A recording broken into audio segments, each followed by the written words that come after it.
it is 6 o'clock, and we're going to call to order the March 27th, 2023 regular board meeting of the Woodford County Board of Education, and we're at Southside Elementary this month.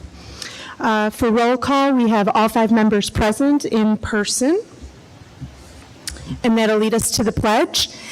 This month, we're going to do something just a little different with our pledge. We're asking 2 students from Southside to lead us in the pledge. It is Miss Claire Jones and Miss Claire Webb, and our flag is right behind us over here. Okay. Whenever you're ready. I pledge allegiance to the flag of the United States of America and to the republic for which it stands, one nation, under God, indivisible, with liberty and justice for all. Thank you.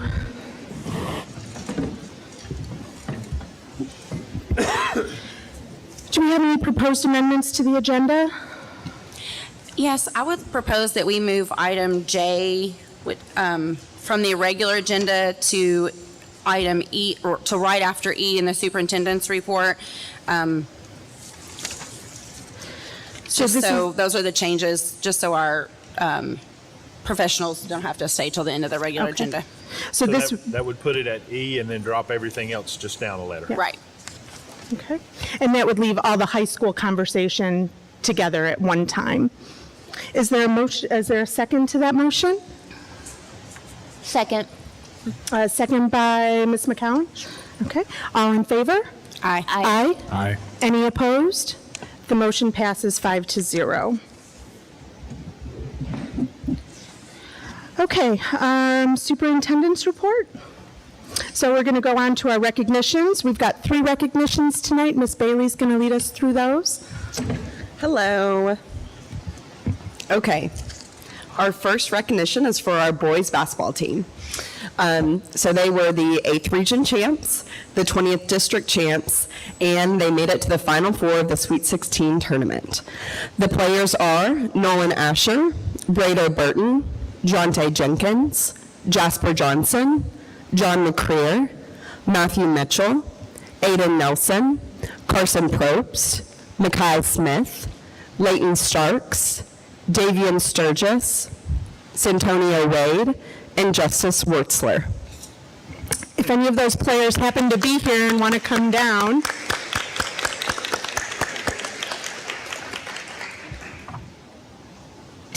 We are so proud of those boys, and it was very, very cool to see the community come together in that way. Definitely a memory to last a lifetime. Another group that we are so excited for is our Woodford County High School Wrestling. So we have, looks like 3 wrestlers to recognize. And if you are here, please, you can just come on down when you hear your name called. Isaac Johns, he wrestled in the 138 pounds division and placed 4th in the boys state tournament. Lauren Moulton was in the 132 pounds division, and she placed 1st at the girls state tournament, and she is a 2-time state champion. And Lacey Gilbert was in the 120 pound division, and she was in 3rd place at the girls state tournament.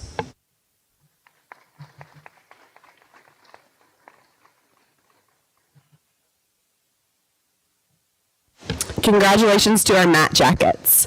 And now we have some track and field students to highlight. So at the high school, again, if you're here and you hear your name, you can just come on down and stand right here on the black line. I'm in front of that microphone. Addison Moore, she was the freshman national champion in the 800 meter and 1 mile run. She's also the state champion at the 800 meter and runner-up in the 1500 meter. Leland Taylor was 3rd place in the 200 meter dash and 7th place in the 60 meter dash. Jackson Gray was 3rd place in the pole vault. Ryan Hendricks was 3rd place in the 3,000 meter run. Peyton Asher came in 7th in the 6 meter hurdles. Grant Garrison placed 7th in the he placed 7th in the shot put. Andrew Nason was 10th place in the 60 meter hurdles. Larkin Hewitt was 10th place in the 60 meter hurdles. Olivia Dabney was 10th place in shot put. And for our middle school track athletes in the state meet, Mo Hash was 2nd place in the shot put, and Hannah McCall was 1st place in the 60 meters, 1st place in the 200 meters, and 3rd place in the 400 meters. So congratulations to our track teams.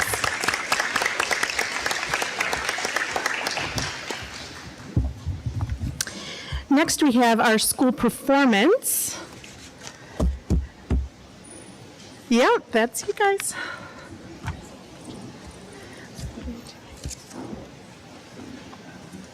Okay.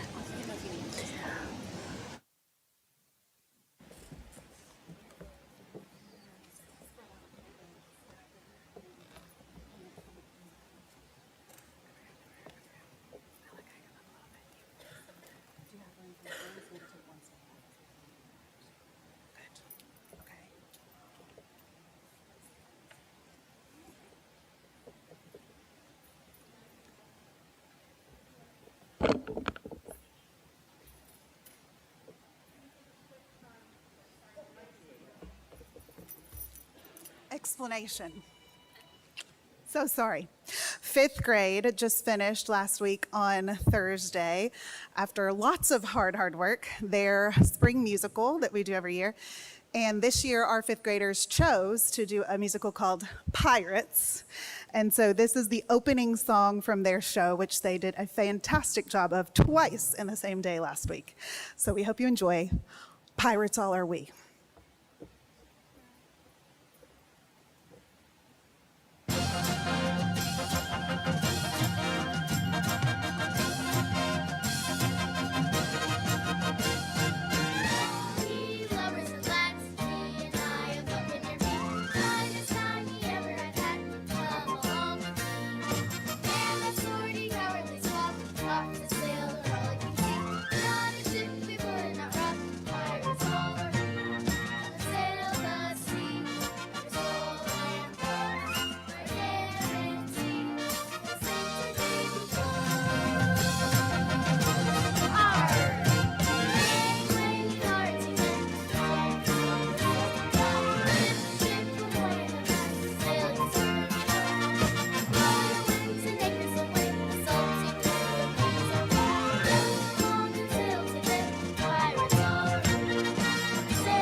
Okay. Thank you so much. When again is that performance going to happen? It was okay. Last week, yeah. All right. Thank you.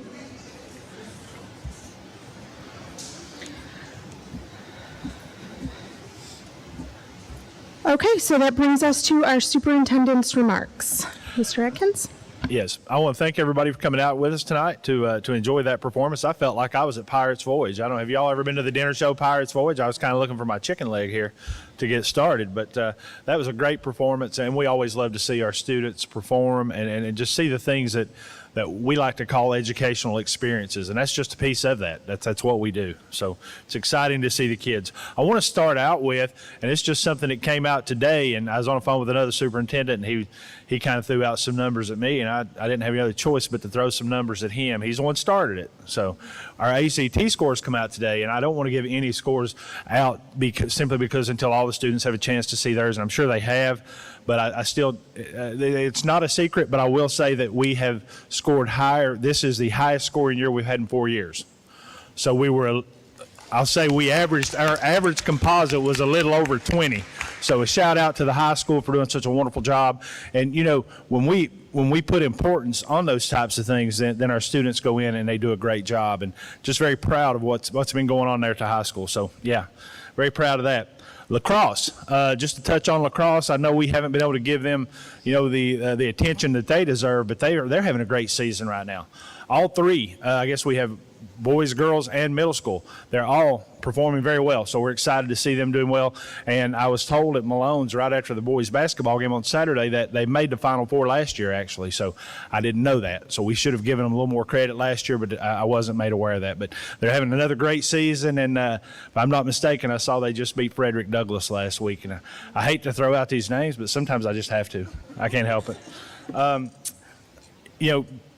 I want to talk a little bit about our basketball team and how proud we are of them. And Miss Elaine touched on that, and we had those folks to recognize. And I'm sure they're at football practice and they're doing the things in the weight room, and they're at baseball, just the things that they have to do right now.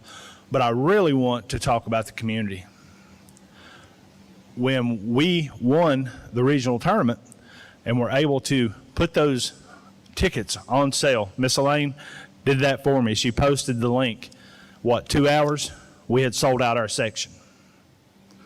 The very next day after we won, in 2 hours, we had sold out our section. And all we heard was Julian Tackett, the commissioner of athletics or director of athletics, told me we like seeing Woodford County win because we're selling a lot of tickets. And that's how they make their revenue. Is most of it's through the boys' state basketball tournament, but our community really showed up. Our community also, not just showing up, but we had Miss Emily Downey help us find some donations for tickets, and every game we played, I think we had between 50 and 100 tickets donated by businesses. So hats off to those folks. We had some thank you letters go out. I know Dr. Bell sent some things out last week as well. We put a little graphic on social media thanking those folks. We also had businesses donate to feed the boys. I wanted the boys to have the same experience that kids all across the state have. I know we're within 15 minutes of Rupp Arena, but every other kid that comes to the state tournament, they enjoy an experience. And that's what our kids got to enjoy as well. So they were fed almost every night. I think every night, whether it be Trace Creek, whether it was Railroad Drug. I think a couple of our board members put together. They had a treat over at Grader's at the ice cream stand, which is I missed out on that one. But just things that the community really rallied around. And I've noticed that even with the football team 2 years ago when we had that parade. I had a chance to lead that parade. When we turned down Main Street, I'm a grown man, but it bring a tear to your eye. There was 1,000, 1,500, 2,000 people lining that street for these kids. And that's what we're here for the kids. So shout out to our community. Very, very proud to say, and not just me, but Matt Jones was bragging on Woodford County too. Y'all know Matt Jones, KSR. He's like, hey, look what a crowd. We brought the biggest crowd, I think, of anybody in the tournament. So very proud to say that. Not only that, though, we competed pretty good too. I think we had a chance to win the thing. We just happened to run into a buzzsaw with the eventual winner. So, yeah. Attendance. I know that Mr. Wells shared with me from his DPP cohort. They kind of have a group, a group, and we're actually second in our region in attendance right now. And that is a much smaller district in front of us. It's a little easier to do when you have smaller numbers. So, we're at 3,900 kids. It's a little bit different when you have 39, but we're second in our region. So hats off to the work that he and LaShannon are doing, and our principals, our staff, getting kids into school. And one last thing, last weekend, right after the term, I guess it was Sunday afternoon, the judge and the mayor reached out, Mayor Troggett and Judge Kay, and they wanted to plan a celebration. And I said, that's great. We need to celebrate every great thing that is going on here in Woodford County. And, let's look at the last 2 years. We've had 2 years of Final Four football in the state. We've had a year of runner-up runner-up regional, and then Final Four basketball. Baseball in the Final Four, ranked preseason number 10. lacrosse in the Final Four, ACT scores today, and I know I'm leaving out a ton of things. There's very few districts had that kind of success. I can only think of one, and it's a much smaller district. So we have some great things going on. And I said, absolutely, we want to plan a celebration. What are you thinking? So we started putting some things together. So we're not just looking at celebrating all the great athletic accomplishments we've had. We've also had several students that scored distinguished on their testing last year. So we'd like to recognize that group. And I know we had at least one student score a perfect score on the ACT. We've had high school teacher of the year. I mean, we have to recognize these guys. We have to celebrate this success. So I'm excited to see just how far they'll let me go with it. They have agreed to help, so I'm excited to see how far we can go. So with that being said, because I could go on all day, but I will go ahead and let them get back to the meeting. And again, thank you all for coming. Thank you, Mr. Adkins. Next on our agenda is our high school update. Do we have Trace Creek here? Mr. Hughes, Trace Creek? Mr. Smith, are you going to handle it tonight? So I'm pinch Mr. hitting Grayson's for, here as well. Mike's here as well. yeah, I'm pinch hitting for Mr. Ratliff tonight. Mr. Grayson and Mr. Hughes from Ross Tarrant will be here for any questions that I may not be able to answer for you. Okay. Do we have the presentation Mr. Ratliff provided?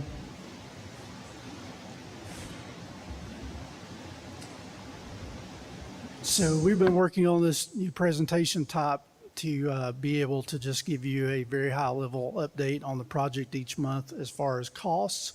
So the first page on the screen talks about who the architect is, who the construction manager is. Ross Tarrant is the architect. Trace Creek Construction is the construction manager. The total project cost is $73,066. Now, I will highlight that that is only for the high school main building. That does not include the track and practice field that is added onto that. The total construction cost to date is $60,860,272. This includes change orders to date of $525,000. I can't hardly see that number, so I apologize. You guys can see it. $526,462. Thank you, Josh. The total construction cost paid to date is $7,262,106. That does include contractors and DPO suppliers, and that is approximately 12% of the construction cost completed so far. The original substantial completion date was 10/1 of 24. Due to weather days that have been approved for the project so far, the revised substantial completion date is October 27, 2024.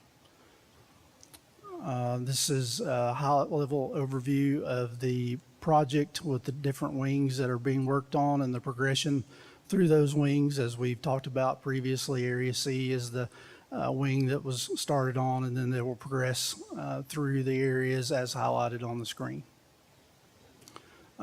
Progress for the past 30 days, fill complete, fill ongoing, footers, under slab, 70% of the slab poured in Area C so far.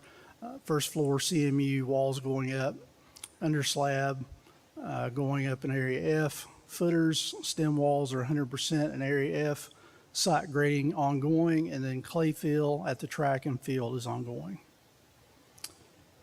The projected activities in the next 30 days are finished clay fill in areas A, pending a clay seam resolution, established parking laydown area in front of the front parking and parent drop off, the continued installation of storm drainage, continued concrete and under slab MEPs at areas C, F, E, install door frames at C and F. That'll be a major milestone to see some door frames up on walls over there. That'll make it really look much more like a building.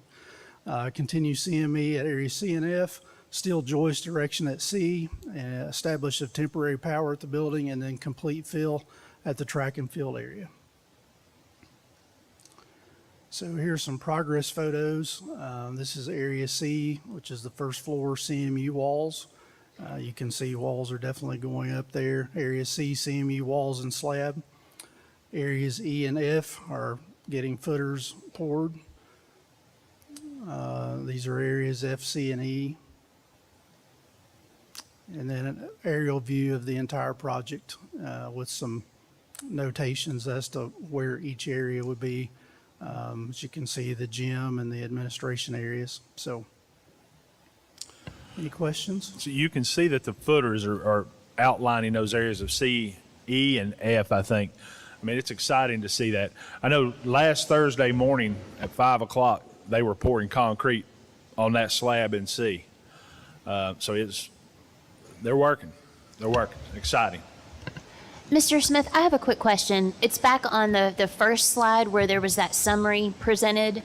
Can you explain when we have listed construction costs to date, does that mean that the project cost $73 million and then total construction cost to date being $60 million? Does that mean that we have that difference is our contingency? No, the difference between those are what's called soft costs. There's furniture costs. There's contingency is part of that, obviously. Okay. But architect fees, construction manager fees. The $60 million represents the construction piece of it with the change orders included. So. Thank you. And those architect fees and construction management fees are set by KDE. It's a percentage as whatever the project costs. So that's how that works. Any other questions for Mr. Smith? Oh, you go ahead. I was going to say, I don't really have any questions, but I really appreciate the new site that is up and running that just recently kind of combines everything and has some really good information and really good pictures. And I just appreciate that being done since the last meeting. That was really wonderful. Thanks so much. And this presentation, I guess, will be uploaded into that site for anybody. Okay. The plan is to have every month's presentation in there so that you'd be able to go back. Go and look see the back. progress. Got it. Perfect. Thank I you. just have one more question too about the new high school update. The last board meeting we talked about bathroom design on the second floor and, the way that the bathrooms are designed currently. Next steps in terms of kind of making a decision as to what changes, if any, we want to make to those bathrooms. Where are we at with that? I mean, I guess, were we waiting on some additional information from Ross Torrent or from Trace Creek in terms of cost? Yeah, I think we received some high-level sort of estimates with the high-level design. I think that we could probably take a vote on it, would be the next step. I don't think that there's any other information that we would need unless anybody else needs more information. If I remember right, the cost estimate was right around $317,000 to adjust those 3 bathrooms. So 3 of the bathrooms are already set with the plumbing and everything, and it was just the additional 3 that hadn't been. Correct. Yet. So it was going to be $317,000 on top of current costs to redo the plans for those 3 bathrooms. Correct. Okay. With some additional time. Yes. There would definitely be impacts on the timeline. I think too that one thing that I would like to hear, and if we need to put it on another like next month's agenda, I'm just thinking about time, because we heard that if we're going to make any kinds of changes that we needed to be mindful of where we're at in this project. But I think it would be really helpful to get feedback from, the people that are going to be in the building that are potentially, going to be using the restrooms or monitoring the restrooms and things like that. So I just think it would be important to hear what the administrators at the high school feel like, what the students. I think it would be important to get that feedback. So I don't know what your all's thoughts are on that. Rather than just say, yeah, let's change the whole second floor bathrooms. And, I just wonder what their thoughts are because they're the ones that are going to be using it every day. Is there some way you can do that, Mr. Atkins? Because I do think, and I think we've discussed previously, that really we do need the input of the teachers and the staff, parents, students, that sort of thing before we make really decisions just in general, but especially with issues that people are really passionate about and that are very, very much in the news. And then also along that frame, I guess with the legislation, nothing's finalized just yet, but how is that going to impact the decisions that I guess were already made for the bottom level bathrooms and locker rooms? What will happen there when will those discussions I happen? can't think see where it's- it would affect anything, and here's why, because we followed the code, the plumbing codes that Mr. Hughes, and I can't think of your counterpart, Ms. Lemire? Ms. Lemire. If you'll remember, she told us last month that even if we did change the restrooms, we'd still have to have X amount of male restrooms and X amount of female restrooms to adhere to the plumbing code. So I can't see how that would change anything. We'd still, until code catches up. The scary thing is code very well is way behind society on this. But I also, and I'll turn it straight over to you, Michael, I promise you, I'm not trying to squeeze you out. But we had a discussion, if you'll recall, last month of trying to find someone to maybe to facilitate a discussion, and we hadn't. And I'm not sure where that was left at that point. We couldn't find anyone. Mr. Wells had called a couple places and he couldn't find anywhere. So, I mean, at that point, if that's something the board wants to do, Yeah. then they would have to. I can speak to that. After the special called meeting that we had, I think it was on March the 7th, I said that I would try to find some folks. So I reached out to KSBA, and they're not providing facilitation services at this time. I reached out to the Pritchard Committee, and they don't have anything that's as specific as what we're looking for. But I was referred to the Eastern Kentucky University has a facilitation service. It's the facilitation department or something like that, where they come, and I've had them do that for me at state government before, so they do a really good job. I've reached out to that person, just haven't heard back yet. Gotcha. Okay. And I've also had a person from the community that has volunteered and says, I don't have a dog in this fight, but I could facilitate. So if nothing else, I think that we've got people that would be interested in stepping up and helping have that conversation. So I think in my mind, it was a couple of different issues because, or maybe not, but, there are issues about, the restrooms that we have at the existing high school and how do we make sure that those are safe? And then sort of a secondary issue, how are we designing the new high school with those in mind, with that kind of information in mind? So I don't know. Yeah, that's where we're at on that. Okay, good deal. Yeah, I totally agree with your saying codes have not caught up to where the discussion in the greater society is on these issues. And so, as far as other examples, they're few and far between at this point, but we do have national examples and a couple of local examples, both of which are in construction. But yeah, this is a new thing that we've been looking at. We actually we're looking at it even from the beginning of this project, and there were discussions early on, even in this project, around these issues. So it's something that it's an ever-evolving issue. I've done a lot of digging on it since this has come up, and tried to wrap my head around it in what we presented and what we got costed. But it's certainly the Division of Water is very strict in their application of their code at this point in time. But that's not to say that we can't do this alternative way of thinking about it. It's just that it's goes down to labeling, frankly. Yep. Yeah, I think it's also important that the Senate Bill 150, I would say, is far from finalized at this point. So I would not want to make any decision or hold anything up waiting for that to be finalized. I feel like that's going to see its day probably in court before anything is done there. So I hate to put something off with the thought of what might happen sometime in the Yeah, future. and again, I don't think we should put things off. I just think we need to be mindful that if we can, make sure that we're compliant and planning ahead, that we definitely want to do that. For sure. And I definitely think that I would like to ask, I don't know if the rest of the board agrees, but I would like to ask the superintendent to have some sort of a survey or some sort of a discussion with staff and with, students or parents possibly about, about the different options and about that sort of thing. So I think that the forum, community forum, is a great idea.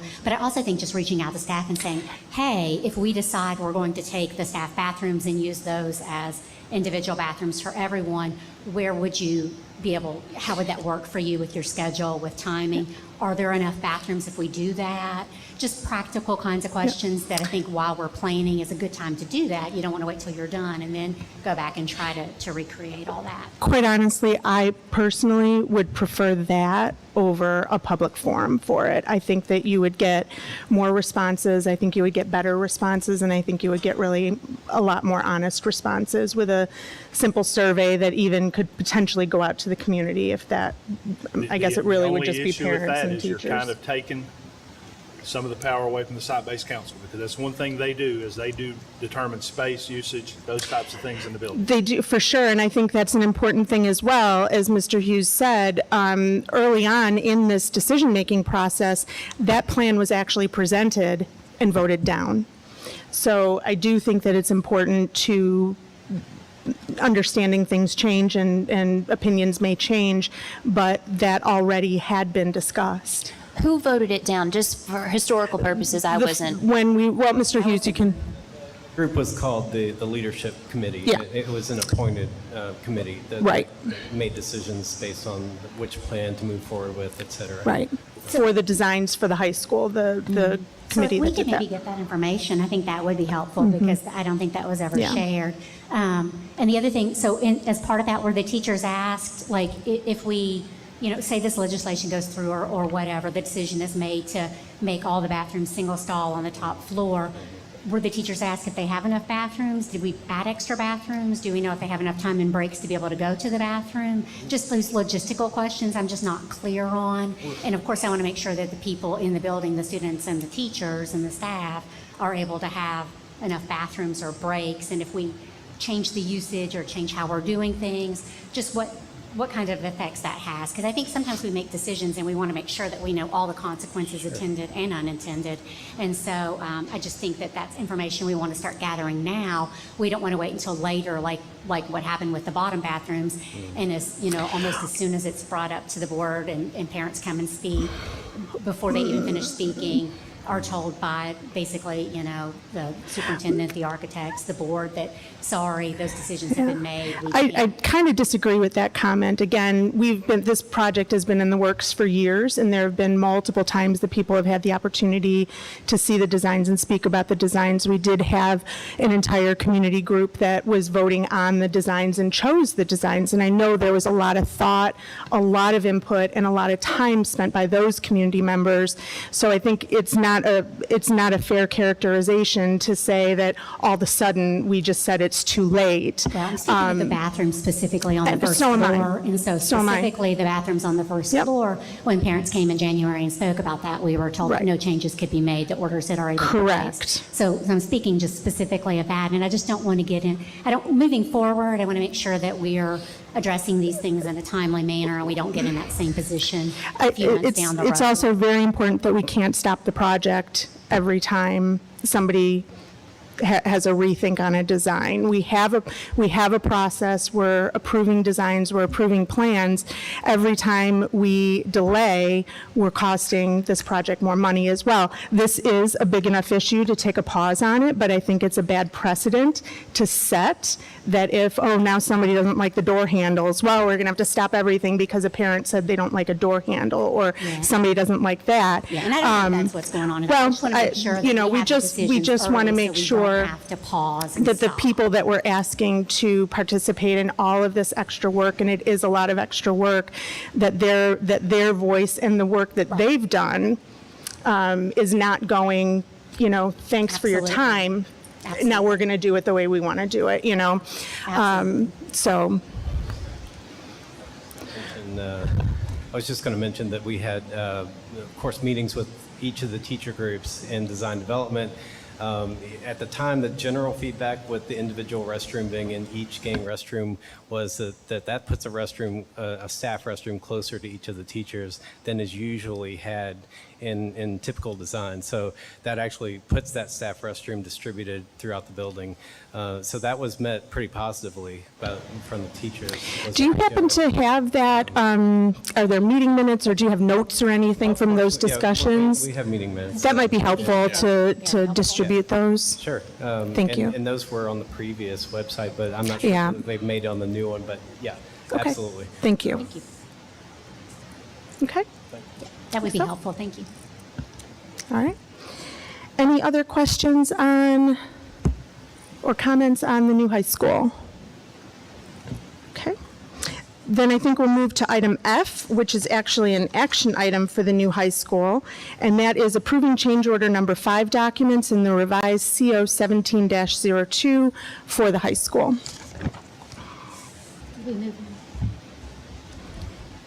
Did we move E? Pardon me? Did we move item E? I'm sorry, we did, yeah, we voted on that at the beginning. Oh, okay. So we moved it to the end? Wait, no, we moved it to the beginning. What, I'm sorry, I might have missed what you asked. That's okay, I'm sorry, I probably wasn't clear. So after the high school update was the bonding report, are we going to do that? No, we moved item J from the regular agenda, which was approving the change I order, moved it up to E. up, and Thank then we'll you. do, yes. Thank you, I didn't make Yeah. a note. Yep, no problem. Okay. Okay, so change order number 5, there's a total cost addition of $29,294.11. There's essentially 3 different changes. The first one, PR 09, provides a credit to the project of $1,786. And that was due to a lighting revision that was discovered during the evaluation or revision of the shop drawings. And through the changes, we actually get better lighting control through the primary building and are able to maintain the, I'm sorry, can you hear me, Can you hear me now? That allows you to have better lighting throughout the better lighting controls through the main building while not losing any lighting controls everywhere else. PRs 10 and 11 are for grade beams. So there was another clay seam that was discovered in the bedrock while they were testing. And so this seam is a little bit wider, and the corrective action that has been agreed upon by all the parties is to install these grade beams that will support the weight of the foundation over these clay seams. And so the total cost to the project is an addition of $31,080. So that would bring the contingency amount up to about 555 or so, I think about 555, I've got 612, 640 640, total. okay, Yeah. okay. Is there a motion to approve change order number 5? So moved. There's a motion by Ms. Glass, Second. a second by Mr. Brickler. Any discussion? Hearing none, all those in favor? Aye. Any opposed? The motion passes 5-0. Okay, now we have our bonding report. So we have Ms. Kelly Mersick from Baird here to present to us. Thank you for coming tonight.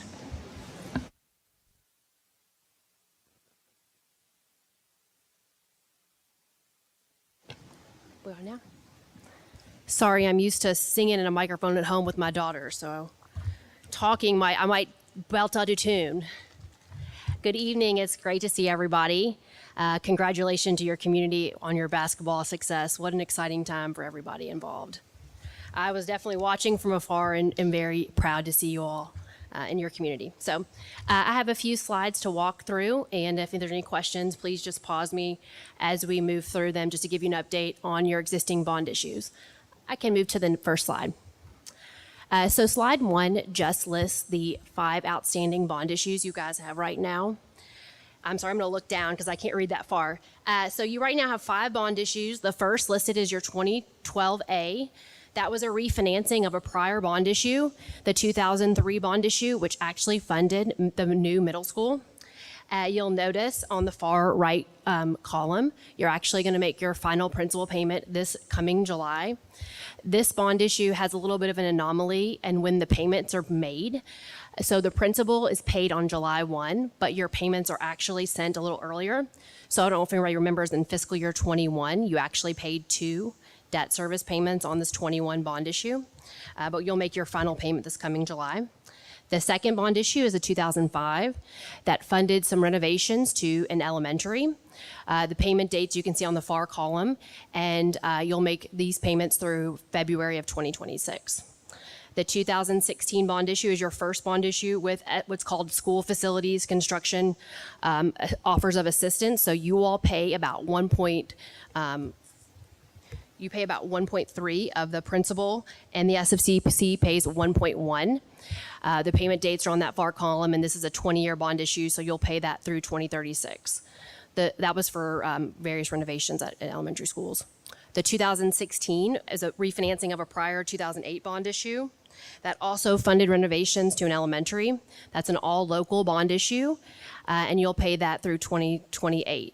The high school bond issue, you right now have principal outstanding of $73,020,000. You actually made your first principal payment this past February. All other principal payments will be made on August 1st. And it's all of these bond issues, it's important to note, are fixed rate bond issues. So you lock in the rate at the time of bond sale. And the bond rate is awarded to the entity providing you all the lowest interest rate at the time of bond sale.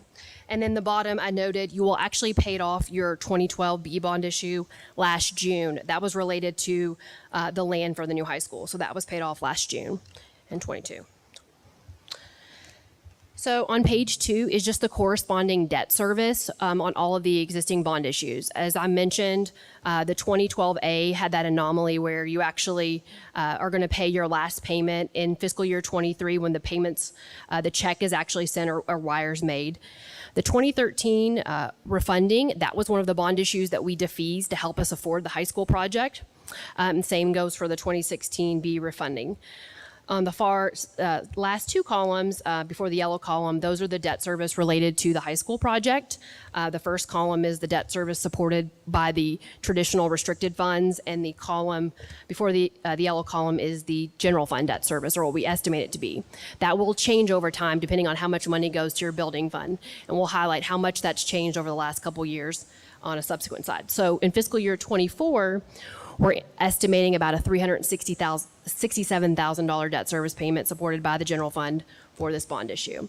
It's important to note that in your budget, every biennium, the General Assembly will meet next, this time frame next year, and we'll get to hear basically the new funding rate from the state at this time that will impact your fiscal year 25. So we try to get as level aggregate debt service payments as possible. You'll notice in a couple years, it's about $165,000 higher from fiscal year 25 through 28. There was nothing we could do to kind of avoid that given your pre-existing debt service payments. But essentially your debt outside of that is very level. It's not like you're going to have to grow into some escalating debt service payment. That's a very fiscally responsible finance plan. I have a quick question. Well, it's not really a question. I just want to make sure I'm looking at this right. So in 2023 and 2024, our general fund contribution for the debt service payment is, you said 300,000 in 2023 and then 360,000 in 2024? 367, yes, ma'am. Okay. And then starting in 2025 till it looks like 2028? So 4 years. Mm-hmm. The next 4 years, it's right at 700,000? That's correct, assuming no change in the funding levels, which we talk about in a later slide, that they have been historically, you've been getting more money from the state as well as your local nickels producing more. But on a conservative basis, that's what we would estimate on the highest end.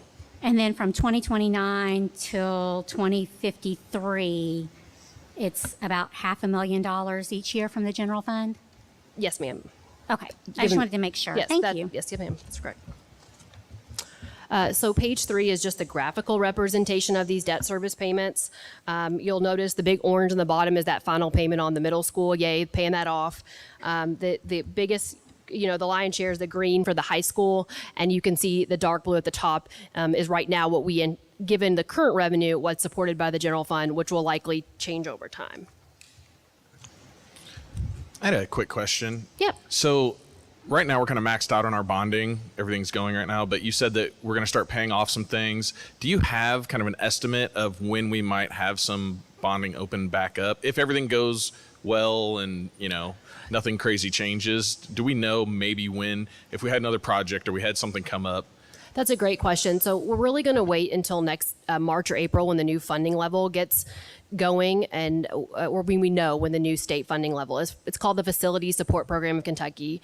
It was related to CARA, and it's the funding where you get the same dollar per child. So we've seen historically that dollar per child going up quite a bit. Your all's local nickel has also been kicking up more.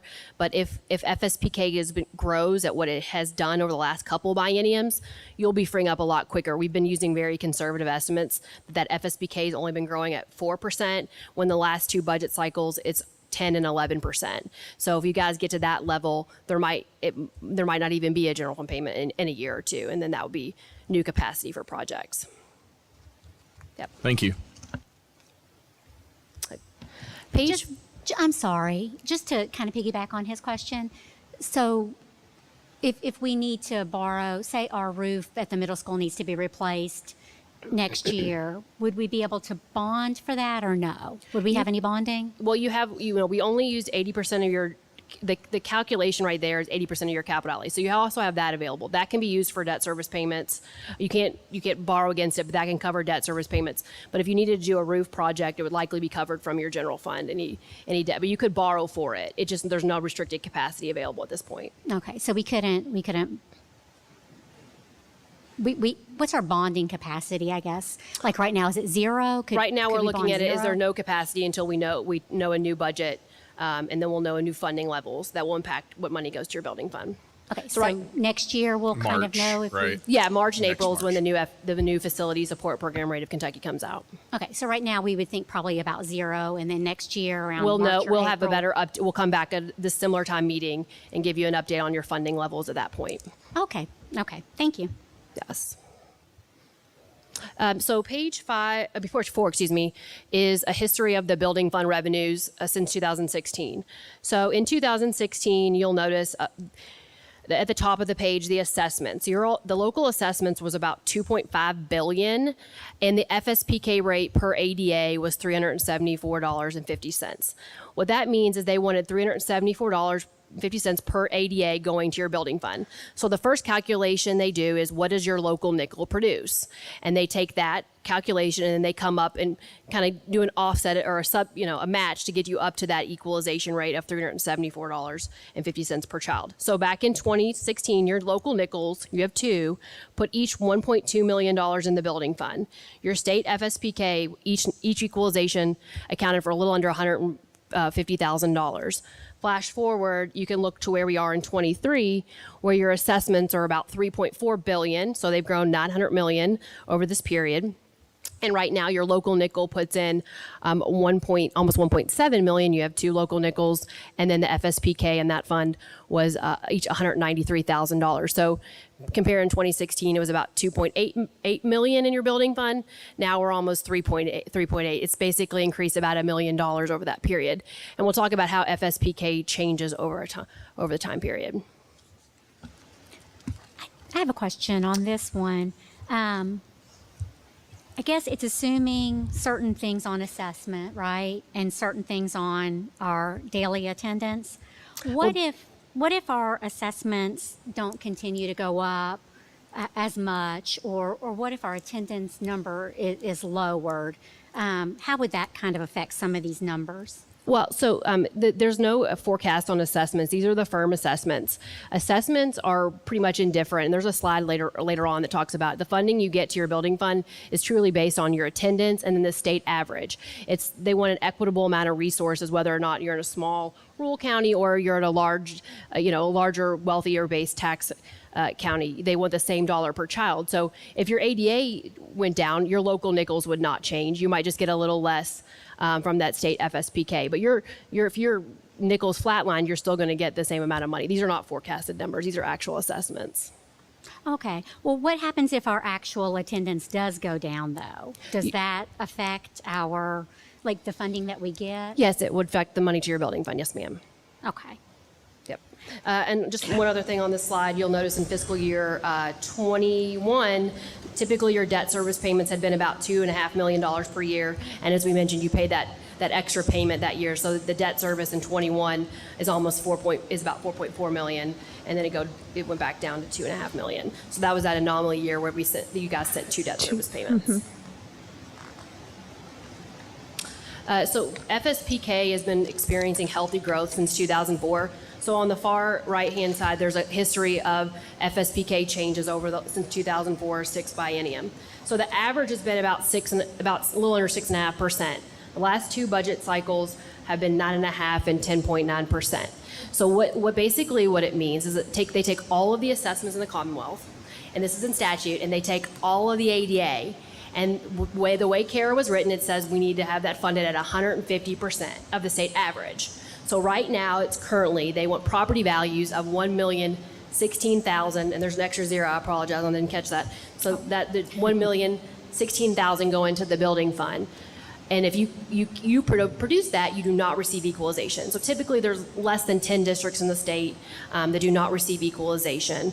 Jefferson, Fayette, believe it or not, some lakefront property kind of in the Lyon, Livingston area where they have a smaller ADA but have high property values, Anchorage.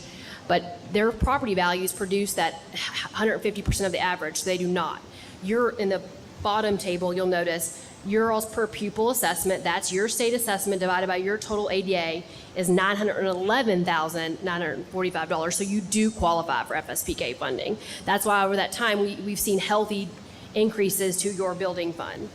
The last slide kind of helps, I think, break down FSPK and how it works. So in District A, the tax base, all of these districts have, let's just use the number 3 students. Actually 2,500 ADA, but the students all are the same. The assessment for District A is $800 million. So that local tax base would put $1 in, but FSPK would kick in $2. So that district ends up with $3 to their building fund. Looking at District 2B, their assessments are double, so their local tax base puts in $1.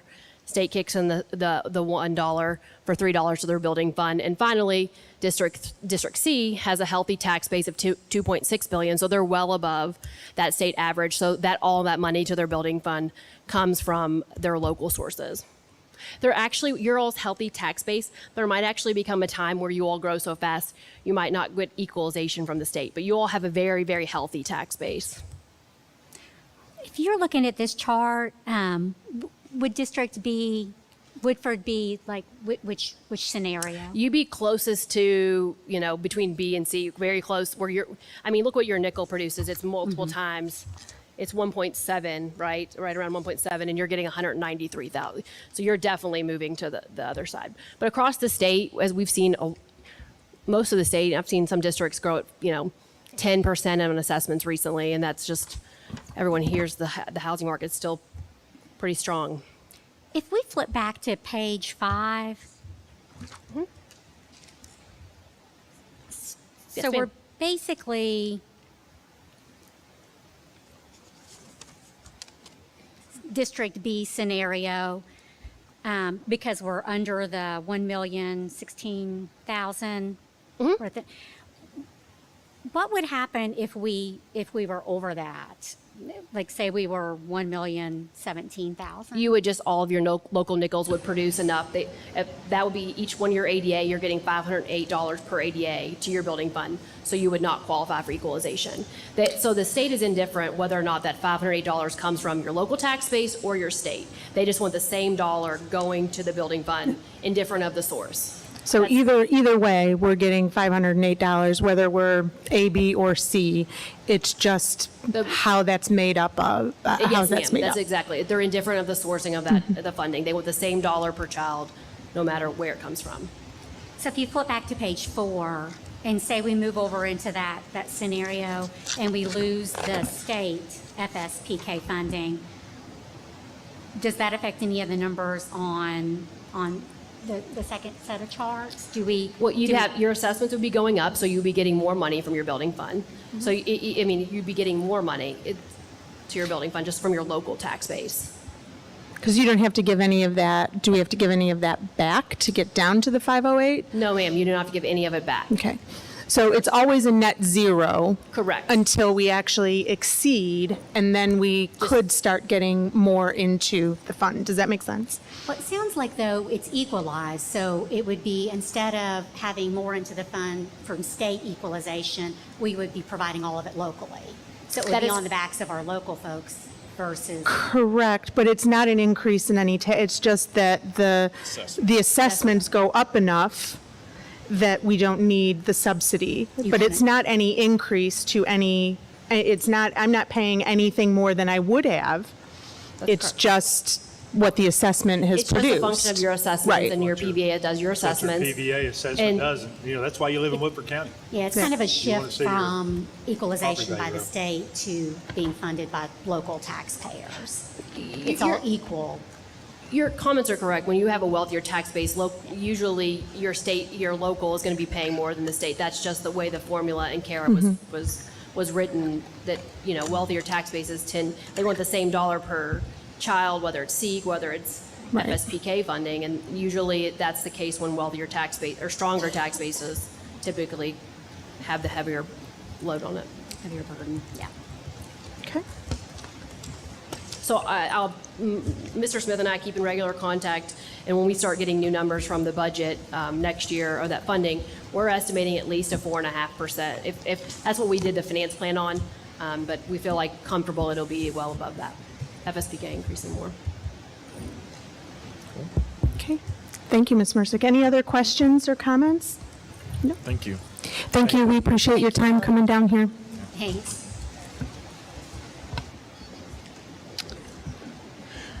Okay, moving on, we've got, our next agenda item is our Purpose in Action Grant, and this is a combination of, it's the Parker Hannafin report, and Mr. Richardson and Ms. Francis are going to present this.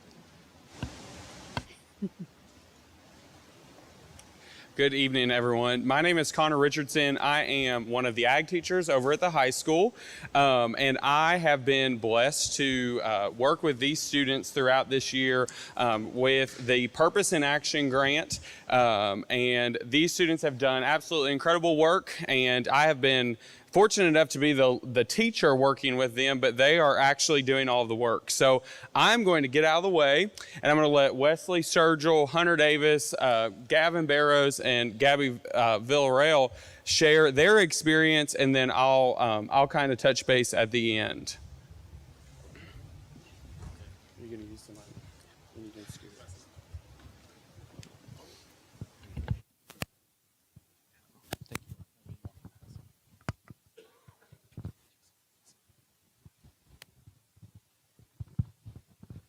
Good afternoon. So I would like to begin this presentation with recognizing some of the individuals that we have partnered with going through with this project. So one of our biggest partners is EKU. I'm sure all of you have heard.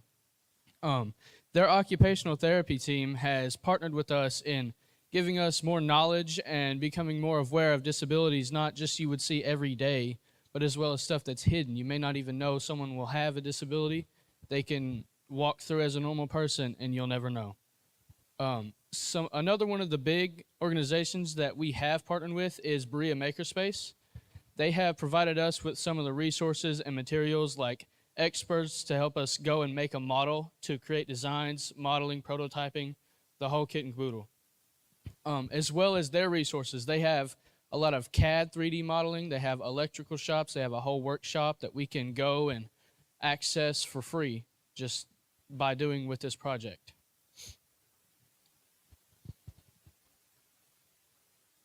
So talking about this project, of course, the company we are working with is called Parker Hannafin. This company we're working under their O-ring division. So we're making O-rings for jets with NASA. So one of their biggest partnerships and buyers for O-rings is NASA. Most of the O-rings that go in their jets, their rocket ships, everything you would see, any type of machinery, anything in NASA comes from Lexington, Kentucky. Next slide. As you can tell, we have so many product lines in Parker Hannifin all over the globe in 49 different countries. Their revenue is somewhere near $16 billion with nearly 500,000 customers. So needless to say, this project that we're doing not only is going to help places here in America, but as well change the world. I would like to invite one of our partners, Hunter Davis, to share.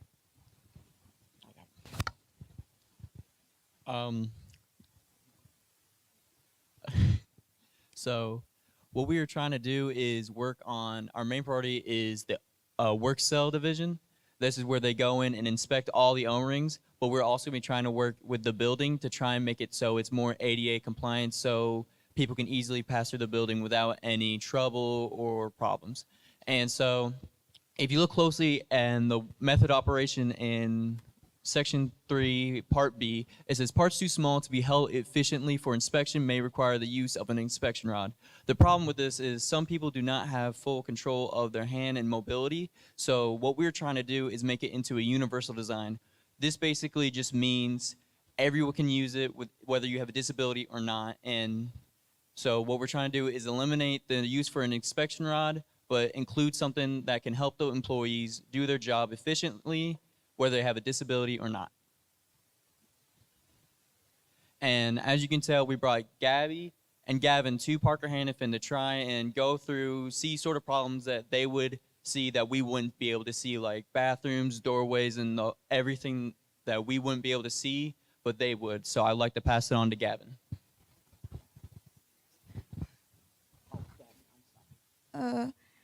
Hi, members of the school board and Superintendent Atkins. I am Gabrielle Villarreal, and I'm going to talk about my experience with the hallways and bathrooms and my experience overall at Parker. So first, I would like to talk about the bathrooms. First of all, I would like to point out that they were very small, not very like claustrophobia type small. I couldn't really get through most of it. It was very cramped and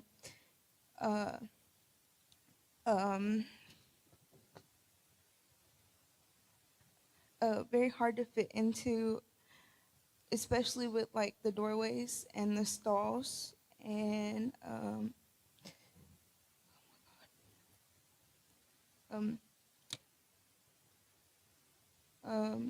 and that's it.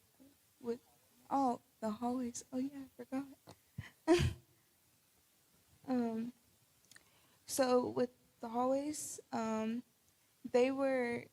of them were easy to get through, but some of them are also very narrow, and I had to like be a little bit more careful with my wheelchair, so that way nothing like I wouldn't run into anything. But overall, my personal experience, it wasn't too bad, but I think that they should at least make it a little bit more wider for people with different circumstances, just in case their wheelchair is a bit bigger than mine, and give people more space. Okay. Here you go, Gavin. Hi, my name is Gavin Barrows. Oh man, that's loud. So I have a pretty large chair, and as you can see through the pictures, the actual office space where you're going between desks and the O-ring print press is very small, and with my chair, I could barely go from place to place. And one of the things that I would like to see is at least a wider aisleway so that I could be able to feasibly move from a desk to the O-ring press and things like that. So you can kind of see the O-ring press there and how like the whole office space is. That wasn't a big deal once I actually got there, but it's still hard to move around. The office, like the meeting rooms, were pretty good in terms of mobility. It worked out pretty well. So overall, I'm just extremely grateful to be a part of this project, and I'm excited to see how it can benefit people, not just in Woodford County or Kentucky, but the world, because Parker is a global organization. So I hope that what we can do right now, like what we're doing right now, can benefit other people like it is in the county. My personal experience with it, I actually really liked it because I never, I never really have ever got to see what it is like for people with disabilities in corporate companies. So it was very surprising what it was actually like. And it was just like crazy because I never really thought that things like that would ever be a problem. But it was also very humbling because I get to help people a lot and with this, and I'm just very happy that people finally see us and see that we can actually work and do things that other people can do instead of just feeling bad for us and thinking that we can't work because of our disability. But yeah, that's really all I have to say. So thank you.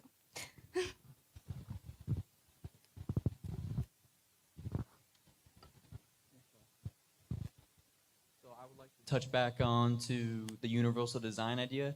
Basically, as what he said is anyone can walk in with a disability without you knowing. So universal design means whether it's physical, non-visible, or no disability at all, that design will be able to work for anyone.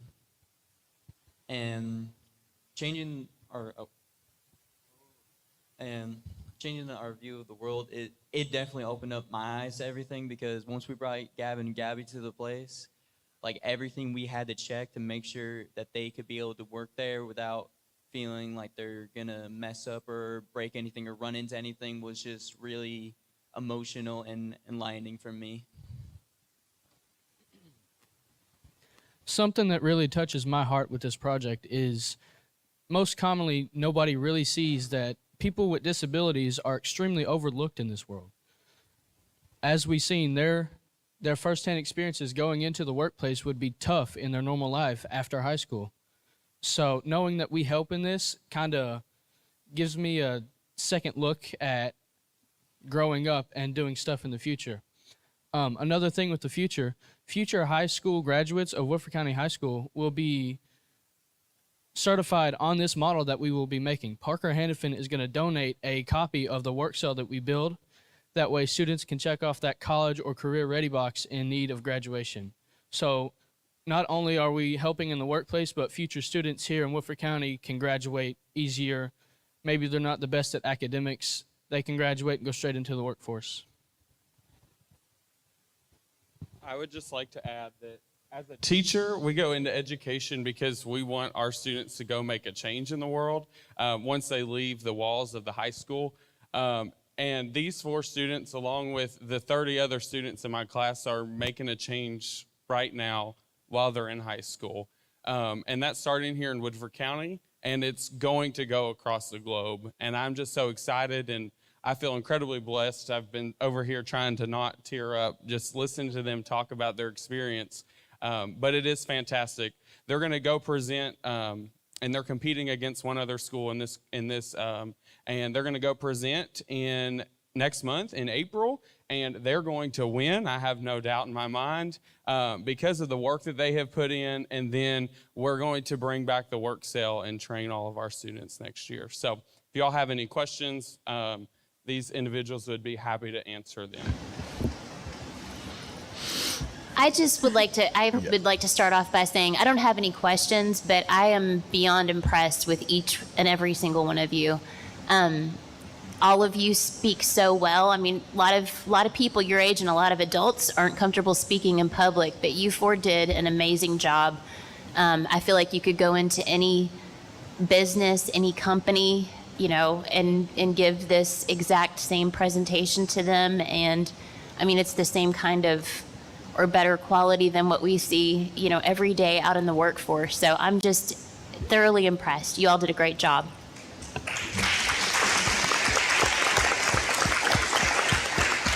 And there's a big celebration coming up soon, so hopefully you guys can bring back, will it be a trophy, certificate? Because pressure. I think a traveling work cell on a float would be good. That too.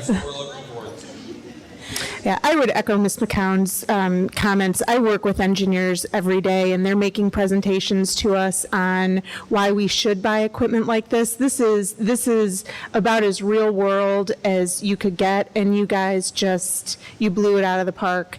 And as far as presentations go, you've done it as well as even better than some engineers that have presented to us. So I'm just blown away by you guys. Thank you. And thank you. I want to say thank you for the time and effort that you put in. I think you mentioned it earlier. Sometimes things get overlooked and people get overlooked. And this is such a great program for giving you a voice, giving you experience, giving you an opinion to share with people so that it matters.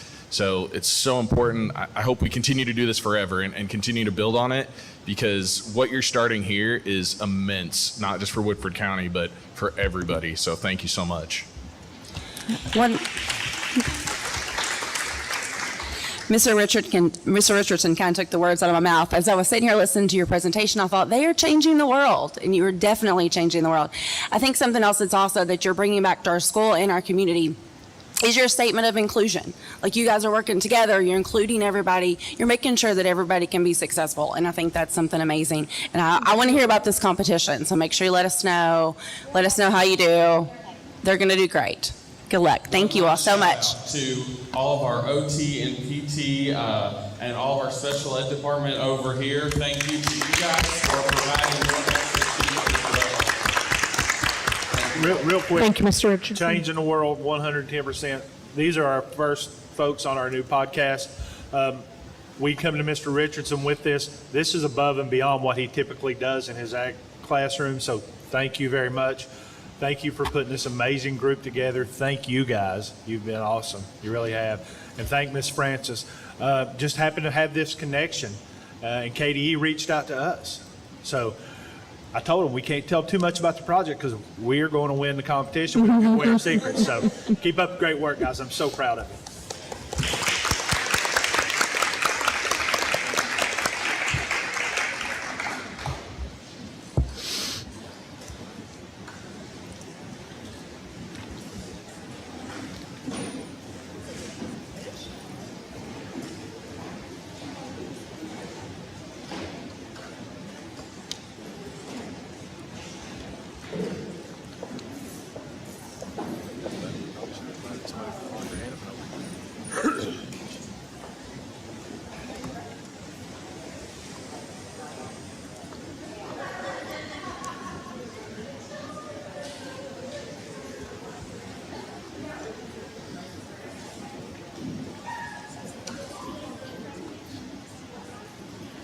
No, Mr. Reynolds.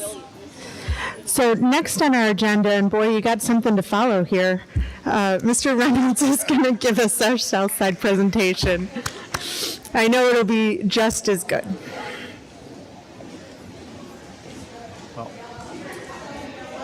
Luckily, it's not just me presenting, so I don't have to shoulder all that weight myself. But I do appreciate the opportunity to share some of the great things happening here at Southside. And we'll start with just a little bit more about the pirate show that you said. So there are a much larger cast of characters in the pirate show. So we just have a few of them here with us this evening, but just a picture of that. And they did a fantastic job last Thursday night in their presentation of that. And then I also want to highlight, and I would assume this will be something highlighted a little bit later on in the year, but our academic team and the fantastic job they did at their regional tournament. That is the highest that they can go at the elementary level. There is no state tournament for them, but they were the champions of Region 16 this year. And I think it was the first time since 2016 that we've won the region. So very proud of them and their efforts in that. So we're right into the meat of the discussion. Is just about our big rocks this year. So every year we do come up with 2 or 3 things that we're going to really focus on. And so this year we are focusing on community engagement, literacy, and PLCs. And I'm going to turn it over to some of my colleagues to speak on each of those. And we'll start off with our counselor, or one of our counselors, Ms. Debbie Spears. I get to talk about the fun things, but not nearly as cool as what those students did. Community engagement has been a big rock for us last year as well as this year. And can you click that? There's some pictures that show our first event this year. We have an annual color run and 5K. I'll stay close to it, sorry. And we had 259 participants in our color run and 5K. And even our own Jeremy Reynolds won the race in his age category. So that was kind of cool. He didn't win overall, but he did win for his age. On September 8th, we hosted our grand event, which is a combination where we try to involve grandparents or relatives or families in addition with our book fair. And this year, as well as last year, we did everything outside. And it was, thank goodness the weather has been fantastic. We had 749 families or people sign up to come. So that was pretty incredible. And we had it outside in the courtyard. We had the book fair. We had Hank the Horse, and we had different stations all around the book circle that families could participate in. And it was a great deal of fun. We also this year had Career Day in December.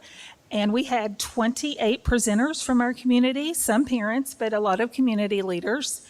We have Arts Day this Friday, if you all would like to come. And I believe we are expecting 22 presenters at Arts Day on Friday. Watchdogs is a program that is very near and dear to my heart, especially. We have had that program here for, I don't know, maybe 10 years, if I'm not mistaken. Of course, it was put on hold during COVID because we couldn't have anyone in the building, which was very sad for us. But we are up and running again this year. We hosted a Donuts with Dad in September, and we had 75, responses, RSVP, to expect 75 people, and over 300 came. Like, we didn't even have all the bleachers pulled out. It was crazy, and it was a good problem to have. We will expect many more next year. As our Watchdog program, we have had 78 days of our school calendar. We have had a Watchdog at Southside every single day. And we have 26 signed up for the remainder of the year, and only 12 spots remain for the rest of the year. So, Mr. Brickler, you can sign up for one of those spots. But it is a great program. We celebrated March Dadness at the beginning of this month, and we combined it with a basketball program, a STEM activities in the library, and then we also had Math Madness. Jill Hall, our math specialist, put that on. And so we had, I want to say, over 100, we had 102 families, many with multiple kids. It was a great event, and I'm so thankful that we had many opportunities and activities for the children and their families to participate in, because they wouldn't have all fit in the gym to play basketball. And we wanted to provide some other activities as well. We have hosted 2 Sunrise Readers events where families come in the morning and read books with their child or their student.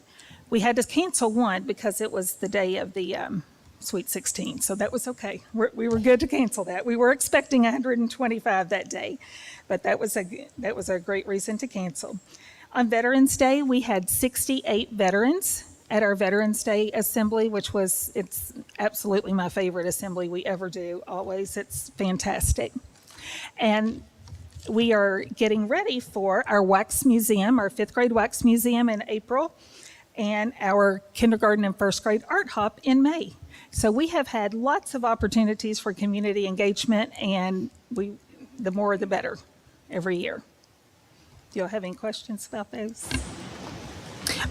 No questions, but just, I think it's very clear why we have such support throughout the school district. When you see the basketball games are selling out, it's starting at the grade schools. And thank you for giving people the opportunities to engage with their kids and with their schools during the day. I think it's one of the most important things we can do. Thank you.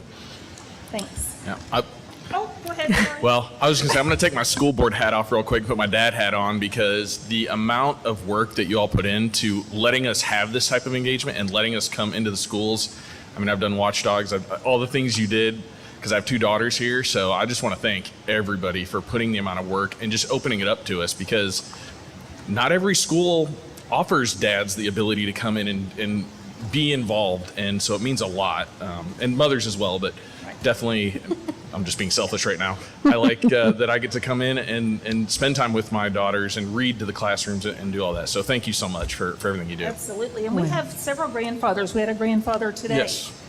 Now, I have to modify their schedules a little bit, but Yeah. they don't like to go outside 6 times a day. Well, Ms. Spears, just to echo, my children all were Southside children, and it's such a special place. I love when we get to come back here and see the kids and feel the school, because when you come in, the feeling that you get it from staff, from top to bottom, you get it from students, from parents. It's just wonderful. It's almost indescribable, and you're just so appreciated. So please let your staff know that we really, really appreciate all that you all do. Thank you.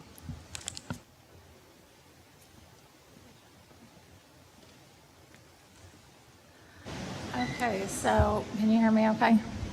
Good. Maybe move it A little bit closer. Not good.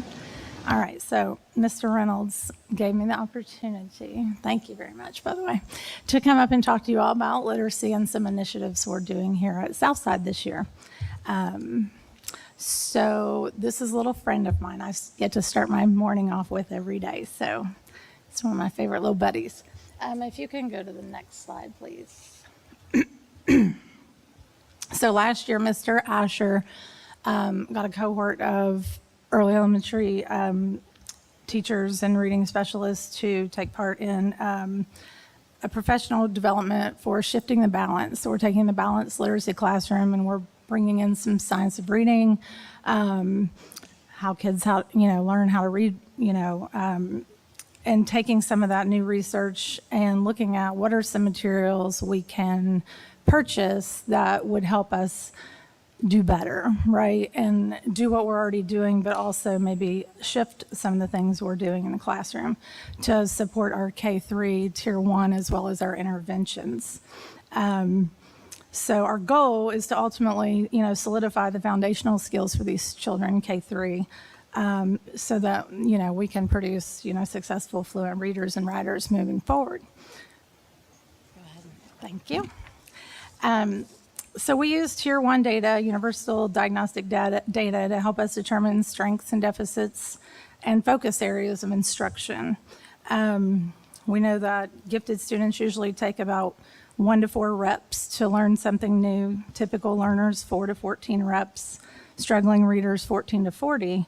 And students with disabilities, up to 40 to 200 reps to learn something new and for that to stick for them. So these materials that we purchased have allowed us to adapt to those needs and allow for some flexibility when we're working with such a wide range of abilities, both in the classroom and within our own and our interventions as well. So these are some kindergarten students who are practicing segmenting and blending words and also practicing some writing skills. You can see their little fingers in there for their spaces. They're so cute. But we're really proud of our kindergarten students this year have really taken off with some of these materials that we've used. And the teachers are really happy with the overall consistency of the programs and the spiraling of the skills. And their opportunity to read and respond through writing and their overall understanding of how words work, the awareness of sounds and the ability to segment and blend and just their overall writing ability as a whole kindergarten. So in winter, we gave a developmental spelling assessment, which we typically wait until beginning of first. And I was like, let's just give it and see what happens. So 66% of our kindergartners at that time in January had already met the end of year benchmarks for spring. So that was pretty cool to see. That was awesome. So we were really excited about that. And then all of these materials follow like a systematic approach. So I do, we do, you do, so that we can set the stage for them to be successful. So ultimately, they're becoming independent learners and taking ownership of their own learning. So it's just fun to see like and hear the conversations in the hallways with teachers. Like, I never knew that. I'm like, yeah, me neither, but we're all learning something new all the time, and you're never done learning. So, you know, we're never done learning. We're always being challenged by students to, you know, how can we best reach them and their needs? And just some conversations in the hallway with students I've had, like, hey, Miss Time, I saw words with ED today when I was reading, and I could read them. And I'm like, yeah, you could, you know, just fun, you know. And then for the first time in three and a half years, one particular student, for the first time, I got to hear her read out loud an entire passage. And so you really can't put price tags on that. So that's what we're doing, some of the initiatives we've started here this year. So, so far, we're seeing the rewards from it. So, any questions? I just would like to say thank you so much for all of your efforts. I know what an important job you have, and all of the folks at all of our elementary schools sort of, you know, helping to identify kids early on and provide the services and interventions that they need so that, you know, it's a seamless transition onto middle school and onto high school, and they're caught up with their peers. So I think it's incredibly important work, and it's evident how much you, how much joy this brings you. So thank you. Thank you so much. Thank you. Anybody else? I have something nice to say too. I just want to say that we all, I think, absolutely 100% understand the value of building that solid, strong foundation. And reading interventionists and math also are on the agenda tonight. And so I just want to say that absolutely, beyond words, the work that you do is so vital and so important, not just to the kids that are on track, but to the kids that really need that extra help in so many ways. It's just foundational, and I appreciate everything that you all do. So that's going to be on the agenda a little bit later too. So I don't know if you're going to be able to stay for that. Thank you. Yeah, I'll stay. I appreciate that. Yeah, it's definitely rewarding, that's for sure. Okay. Thank you, Ms. Hine. Thank you.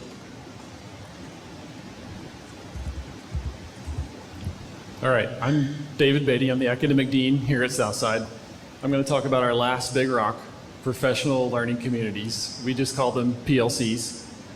So part of our job, Mr. Reynolds and I, is to work with our own staff and faculty. We kind of see them as our students. So our teachers have students. They're kind of like our students, all right?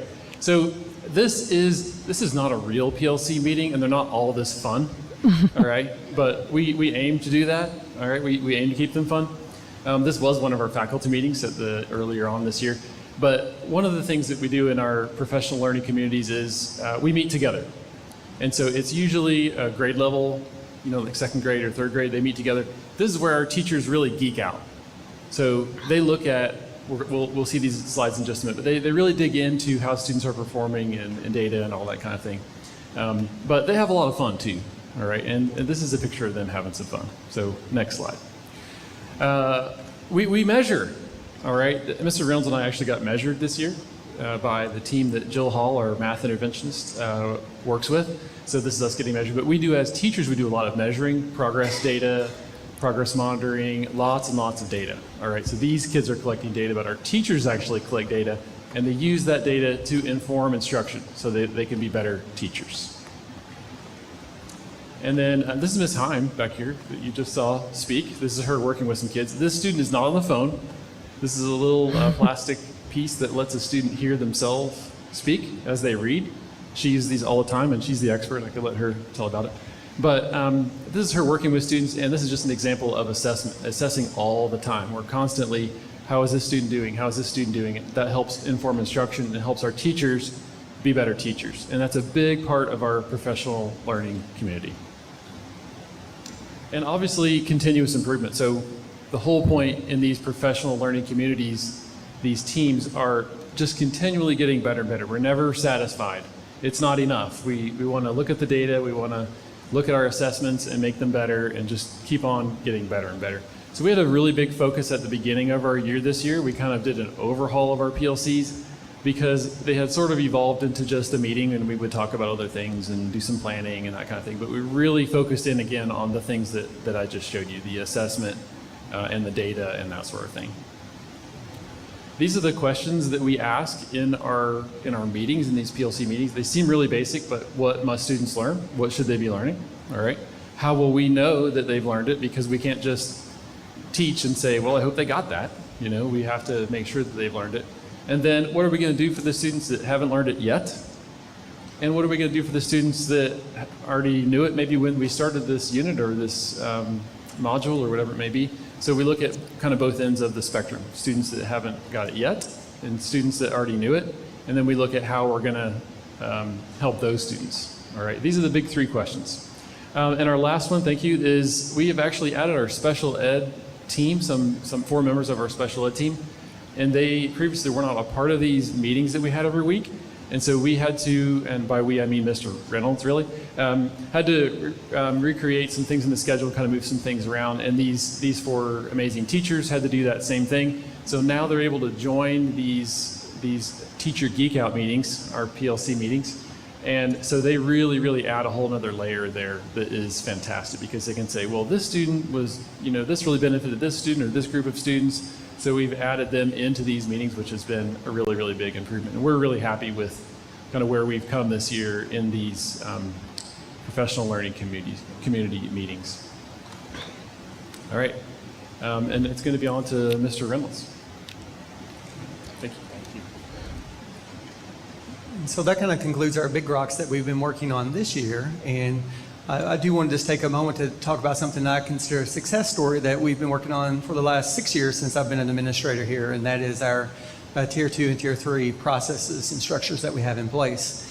So this year, currently, 80% of the students who are in Tier 2 or Tier 3 reading intervention have made growth over the course of the year, and I think that's a big success, and as well as 75% of those in math interventions have made growth over the year.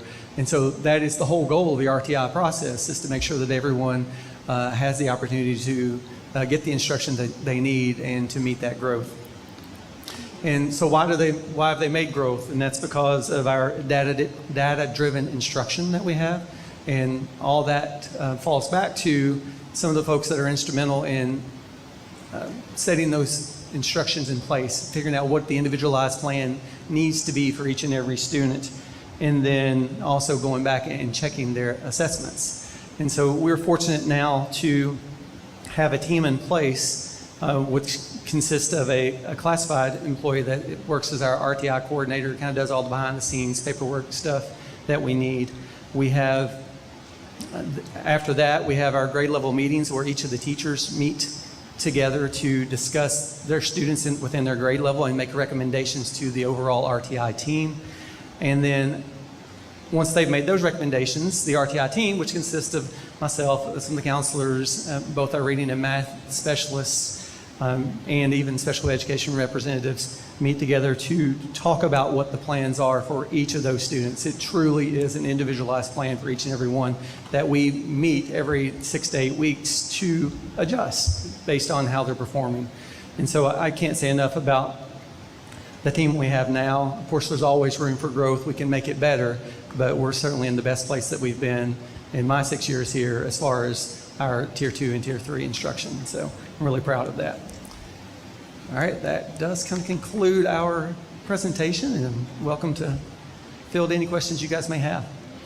Thank you so much for bringing everybody here and presenting, and for the student performance, and for snacks before the meeting. That never hurts either. All Ms. Spears, I can't credit it all for that. I think, when you look at how our students succeed, that's a reflection to some degree of the enthusiasm and the support of their teachers, and the teachers, in turn, the support of the administrators. So I think it's pretty clear here that the top-down is supported in every way. So thank you for bringing that to light. Thank you. Yes, thank you so much. And honestly, I really appreciate that data with the interventionists for the Tier 2 and Tier 3 students. That's amazing. I would never have guessed it to be that high. I mean, that is just 80% growth for reading and 75% growth for math. And those are our Tier 2 and our Tier 3 kids that need that support the most. Yeah, it's the best growth we've seen That's in that wonderful. group since I've been here. Wonderful, wonderful. Thank you so much. Thank you, Mr. Reynolds, for having us, and thank you for having your team come and present to us as well. It's always nice to see lots of people contributing and adding to the presentation. So appreciate you having us, and you all are doing some great work, and thanks for all you do for the kids here at Southside. Of course, thanks. Thank you very much for having us. I love the focus on community engagement. I think it's important for our kids to see people from our community and see other people that they're familiar with and that they're not familiar with inside of, to be involved in school. So I think by your presentation tonight, it's evident that Southside's a great and fun place to be. So thanks for having us.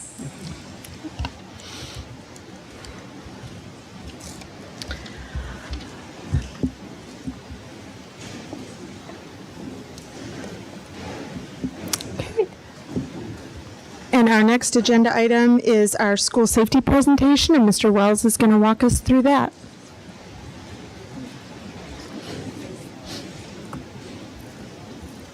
Okay, good evening. Thanks for letting us present tonight.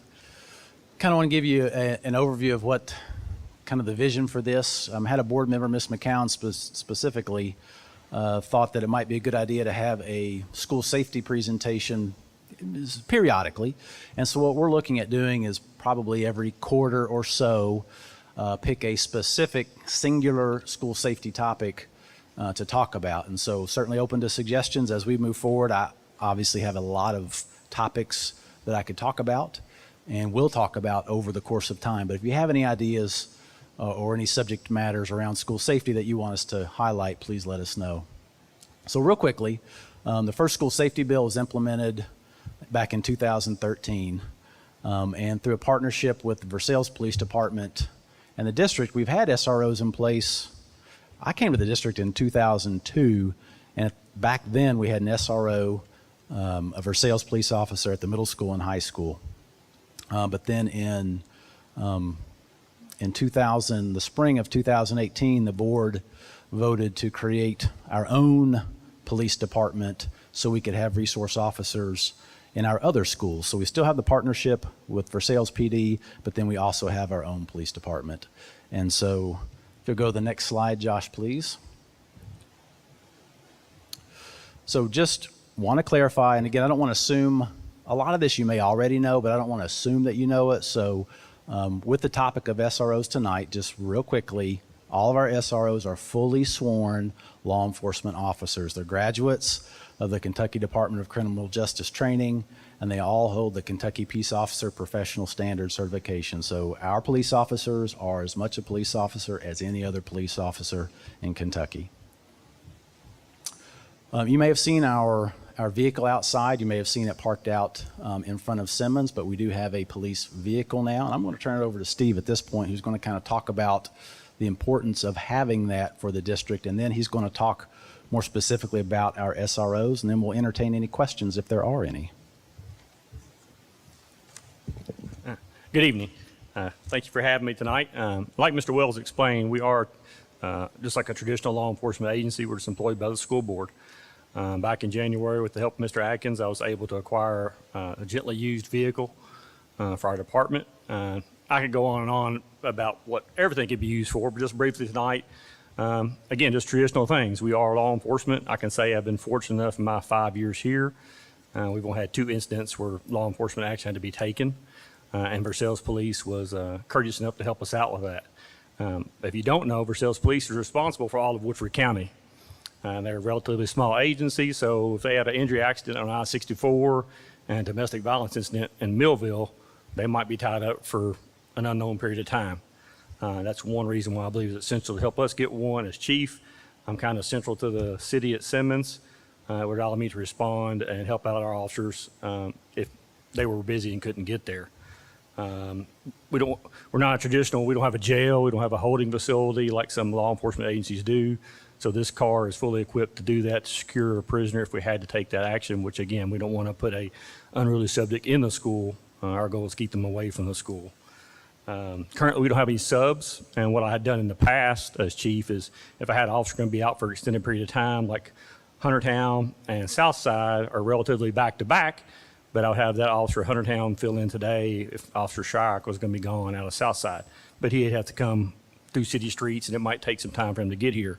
So since we required the vehicle, what I do when you have a need for a sub, I'll pop into those schools occasionally once you have that presence there.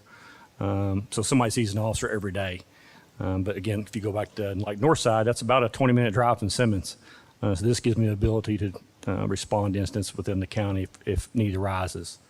As chief, I do service multiple roles, which I'll explain in my biography here in a little bit, but that gives me that ability as well. It's also an added deterrent. Us being in the building is not a preventative measure. The car is not a preventative measure, but it is an added layer. Every layer we can add is a great one. My goal would be to get one at every school. The reason why that being, when you see that sitting there, we're inside the school most of the day, except for less on the playground, but we're not visible until you're in the school. Hopefully, if somebody has bad intentions, or they drive by and see that, they may think twice and drive on. So that's another good reason. One of the great positive things is, like career days we mentioned several times this week, we have it Friday at Simmons. My office is there at the elementary school, and I can tell you this, and there's not a kid out there that doesn't like to see a fire truck, an ambulance, a police car, any kind of first responder. My first day of having that, flipped on the lights, and you can imagine the reaction I got. That encourages that positive interaction, the conversation piece we want. The kid may come up and talk to you, want to crawl through the a car, turn your lights, turn the siren on, honk the horn. And if that creates a conversation, that's a great positive piece. Go on to the SROs. We have 7, including the 2 Versailles PD officers. With those 7, you have a very variety range of experience, about 150 years combined. The school board SROs alone have about 9,000 hours training in law enforcement. Add the Versailles PD guys, you're well over 10,000 hours of law enforcement training among just 7 people. At the end of this year, each officer will have the SRO 3 certification. That includes 120 additional hours of what we say normal or regular police officers go to. And it focuses on areas such as special needs, mental health awareness, trauma-informed action, firearms, first aid, CPR, tactical medic training, legal updates, relationship building, diversity training and mentoring.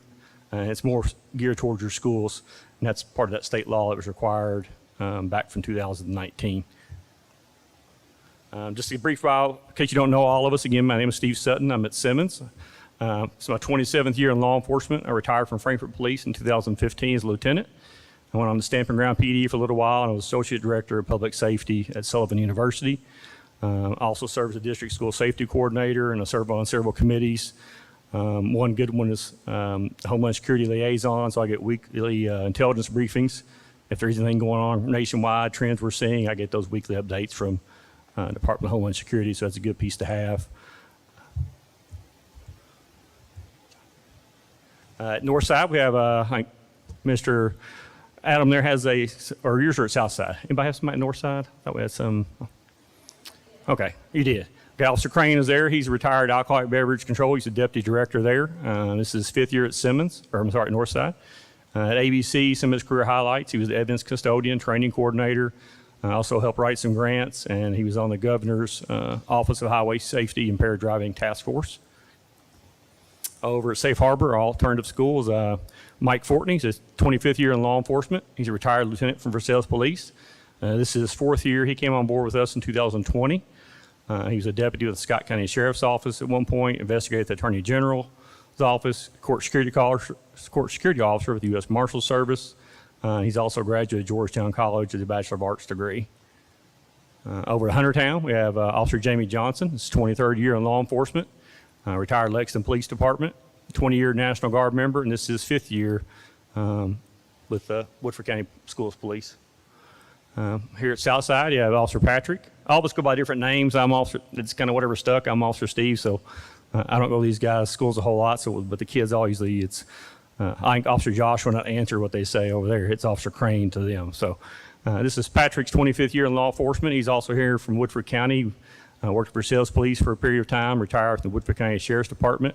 Again, he brings a vast variety of experience. He was on the DEA task force.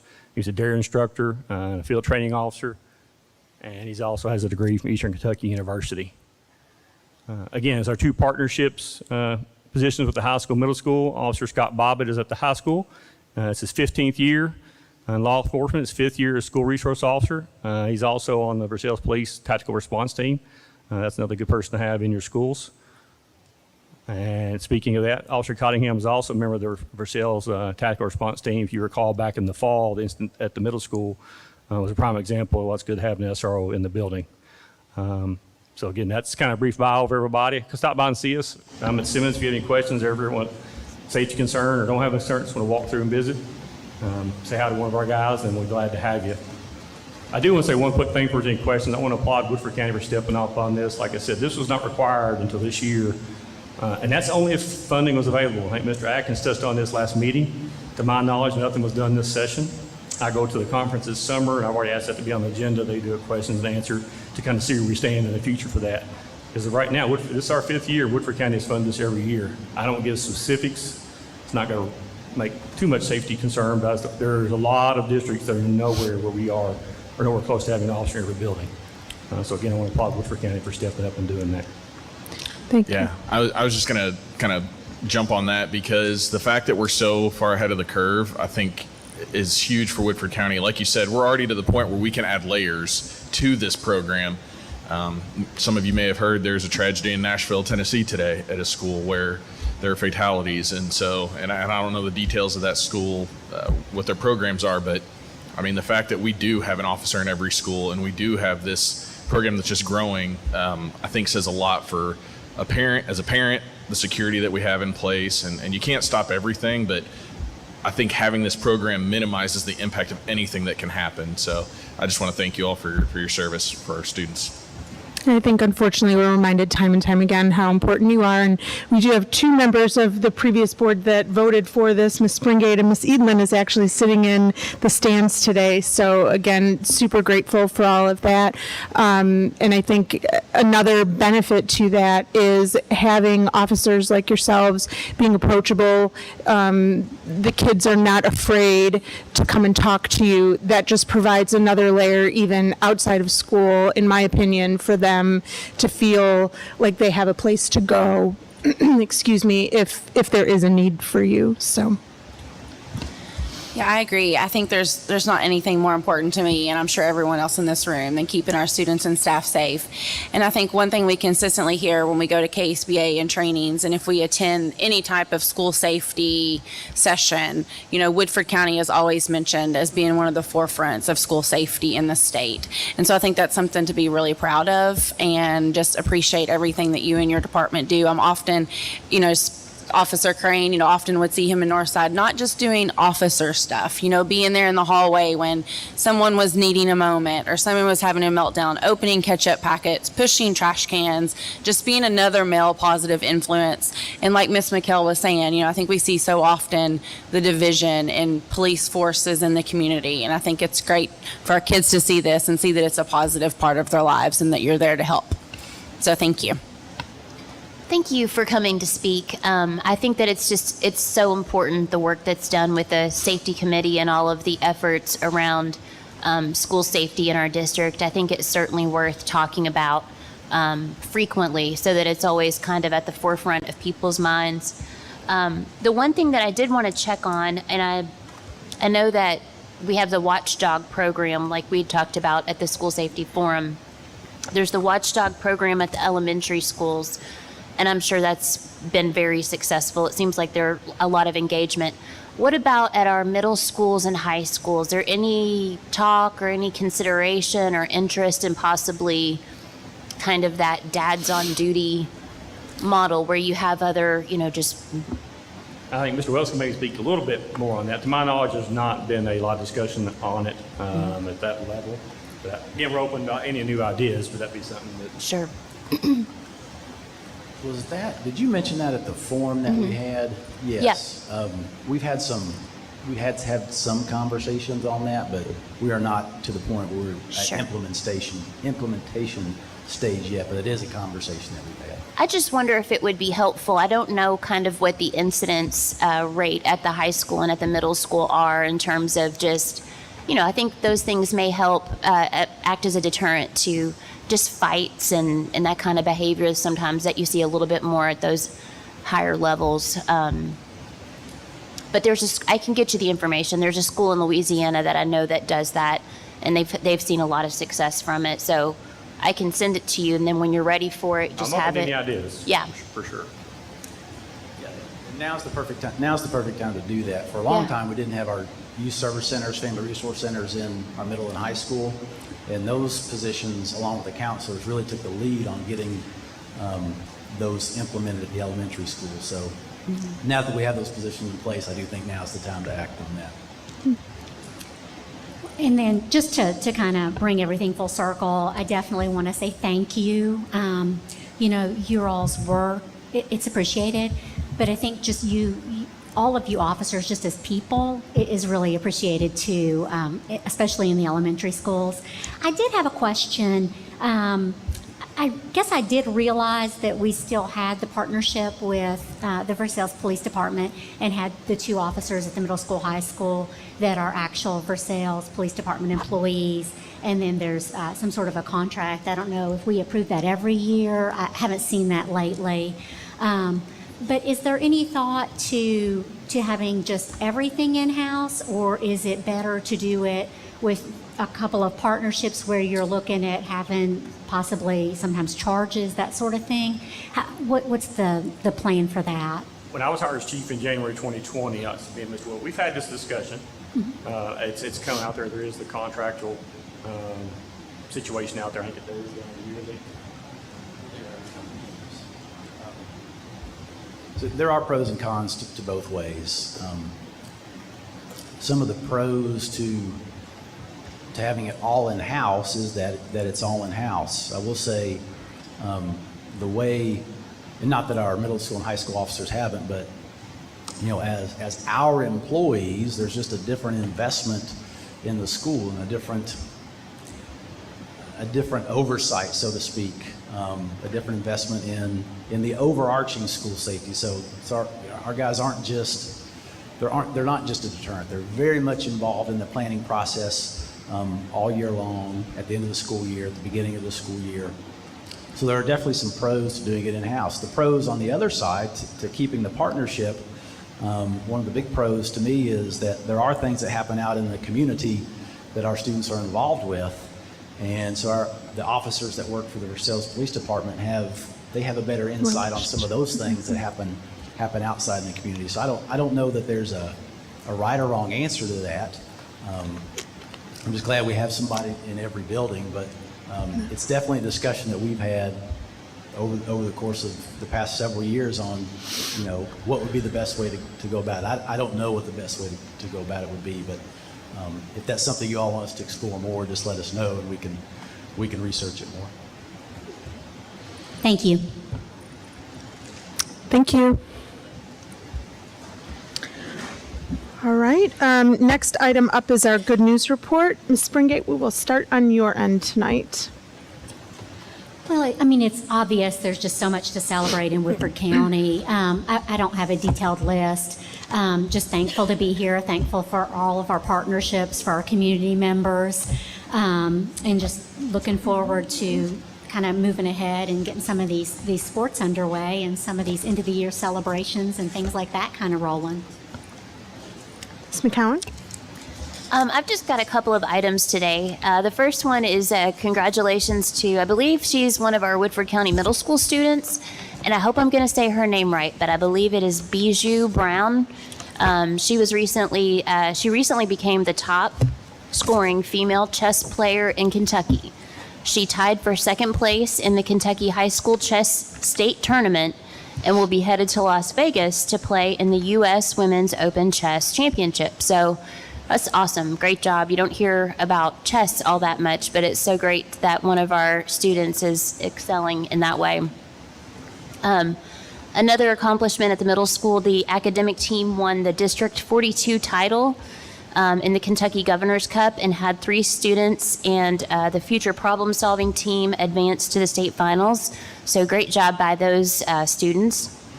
I got to go and attend the Mr. WCHS prom fundraiser a couple of weekends ago.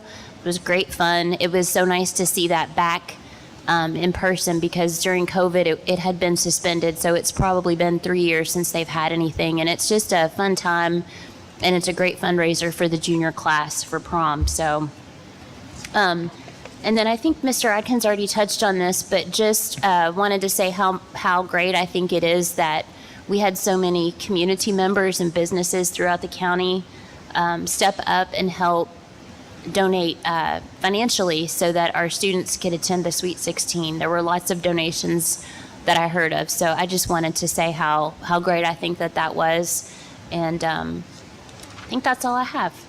Thank you. Ms. Glass?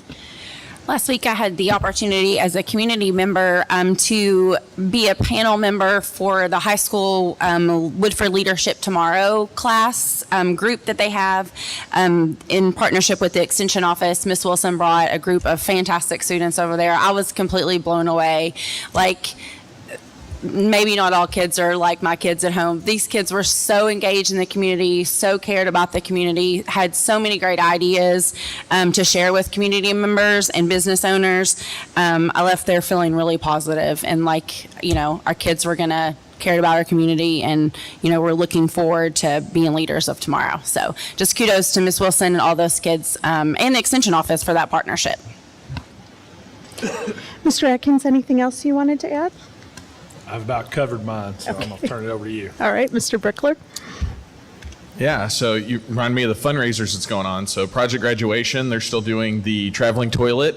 Our house got hit, so it was on my lawn for a couple days, and I passed it on. I'm not saying where, because I wanted it to be a surprise, but I just think it's so fun that the community does care about different things like funding for the graduation and the seniors, and finding something creative like that.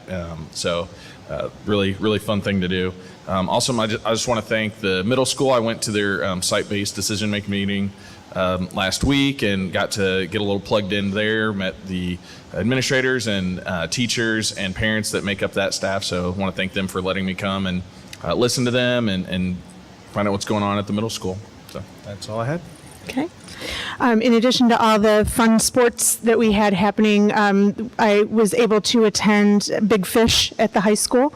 It was an amazing show. It was so well done, and so appreciative of that. The traveling toilet's still making its way around. We do need volunteers, and it even has its own Facebook page now. This is like an entire movement in the town. And they are still looking for volunteers if you're a parent of a senior to help move it every night or every couple nights. So you can reach out to Project Graduation and if you have some time to help with that. Prom is coming up in a few weeks, another super fun time for our kids. So glad that we're really back to normal with all of that. I know that there is a Sign Up Genius going around for desserts and snacks. Everything needs to be to the high school by April 14th, or I think you can take it to the castle on Saturday the 15th. So if anybody can help out with that, that would be great. And then the last thing I wanted to mention, I know people are probably not going to say it's a good news report per se, but I wanted to highlight, we're coming up the end of March. April is Child Abuse Prevention or Awareness Month, and I just wanted to bring it out to the community because it is such a prevalent issue facing the state of Kentucky. Up till about a year ago, Kentucky, you may or may not know, had the highest rate of child abuse in the nation. In the last few years, we have been able to decrease that. We're now number 5 out of 50. And this is product of cycles of poverty, drug abuse, domestic violence, and there are lots of outlets and lots of ways that we can help the community overcome and break through some of those cycles. We have organizations that help our schools, things like organizations like Key Assets, KVC Lexington, The Nest, Greenhouse 17, Isaiah House right here in town, Casa of Lexington, Casa of the Bluegrass. These are all organizations that are always looking for help, but they're really there to support not only just the children in those families, but also provide services to help break those cycles of abuse. We are very lucky in Woodford County. I pulled some statistics. The state average is about 1.5% of our children are being abused in their homes. The highest county has a rate of almost 3.6%. Woodford County is one of the lowest, one of the 4 lowest, as a matter of fact, at 0.6%. We have a lot of resources here. We have a lot of ways to help combat some of that. And my hope and a challenge maybe to our community is to get involved and try to help in any way that you can to reduce that for the entire state. So thank you for letting me get on my soapbox. And we will move on to our instructional equity report. Ms. Tracy's going to give that to us this month.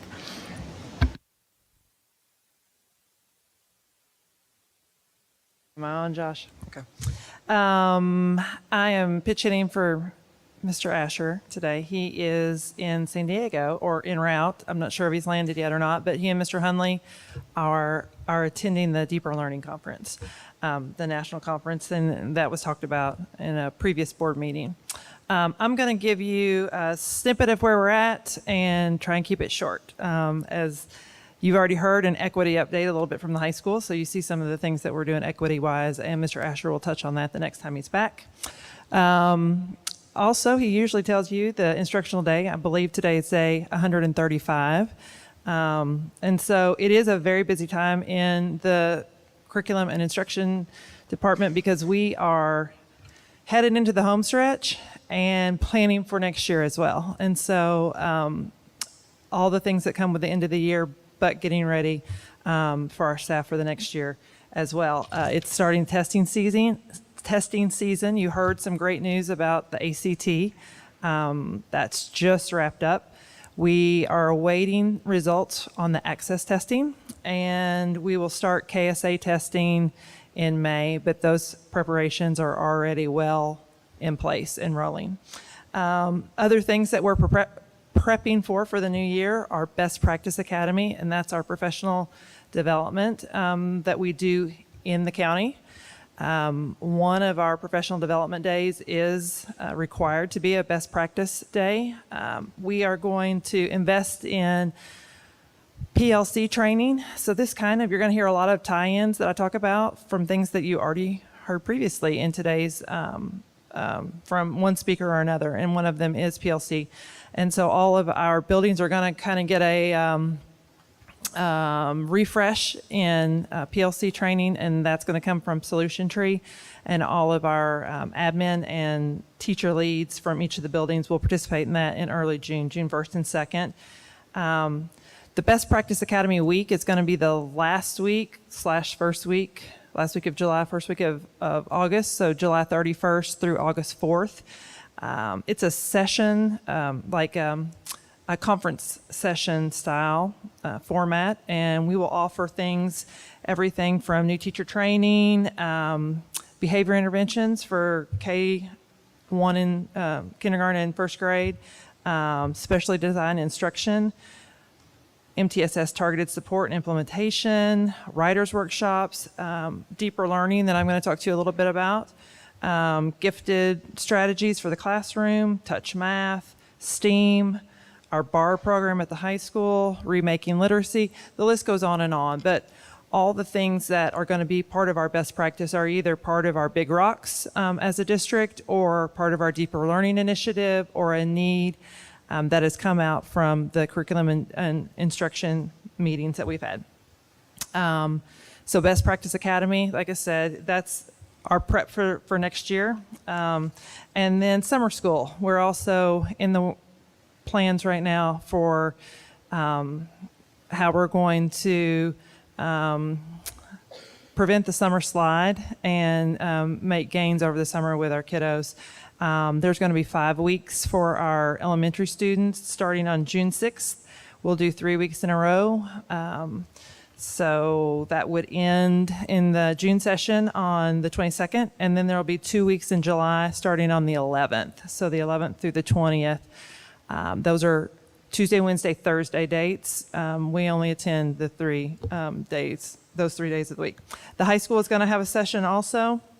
Their timeline's a little bit different than the elementary. Middle school has the same, I didn't mention that, but middle school has the same timeline that the elementary does.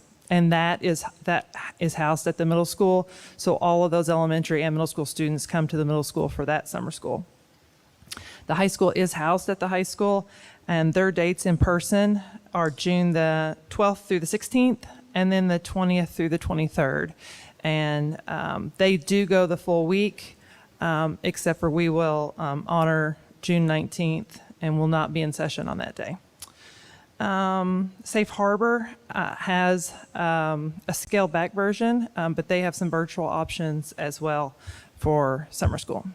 So right now we have already recruited teachers. They're patiently awaiting hearing back more about details about the schedule and details about summer school coming out later this week, actually. So last thing I wanted to kind of update you on was our deeper learning and Portrait of a Learner. You've heard from Mr. Asher at several points this year about this initiative. This is the rollout that I'm going to share with you.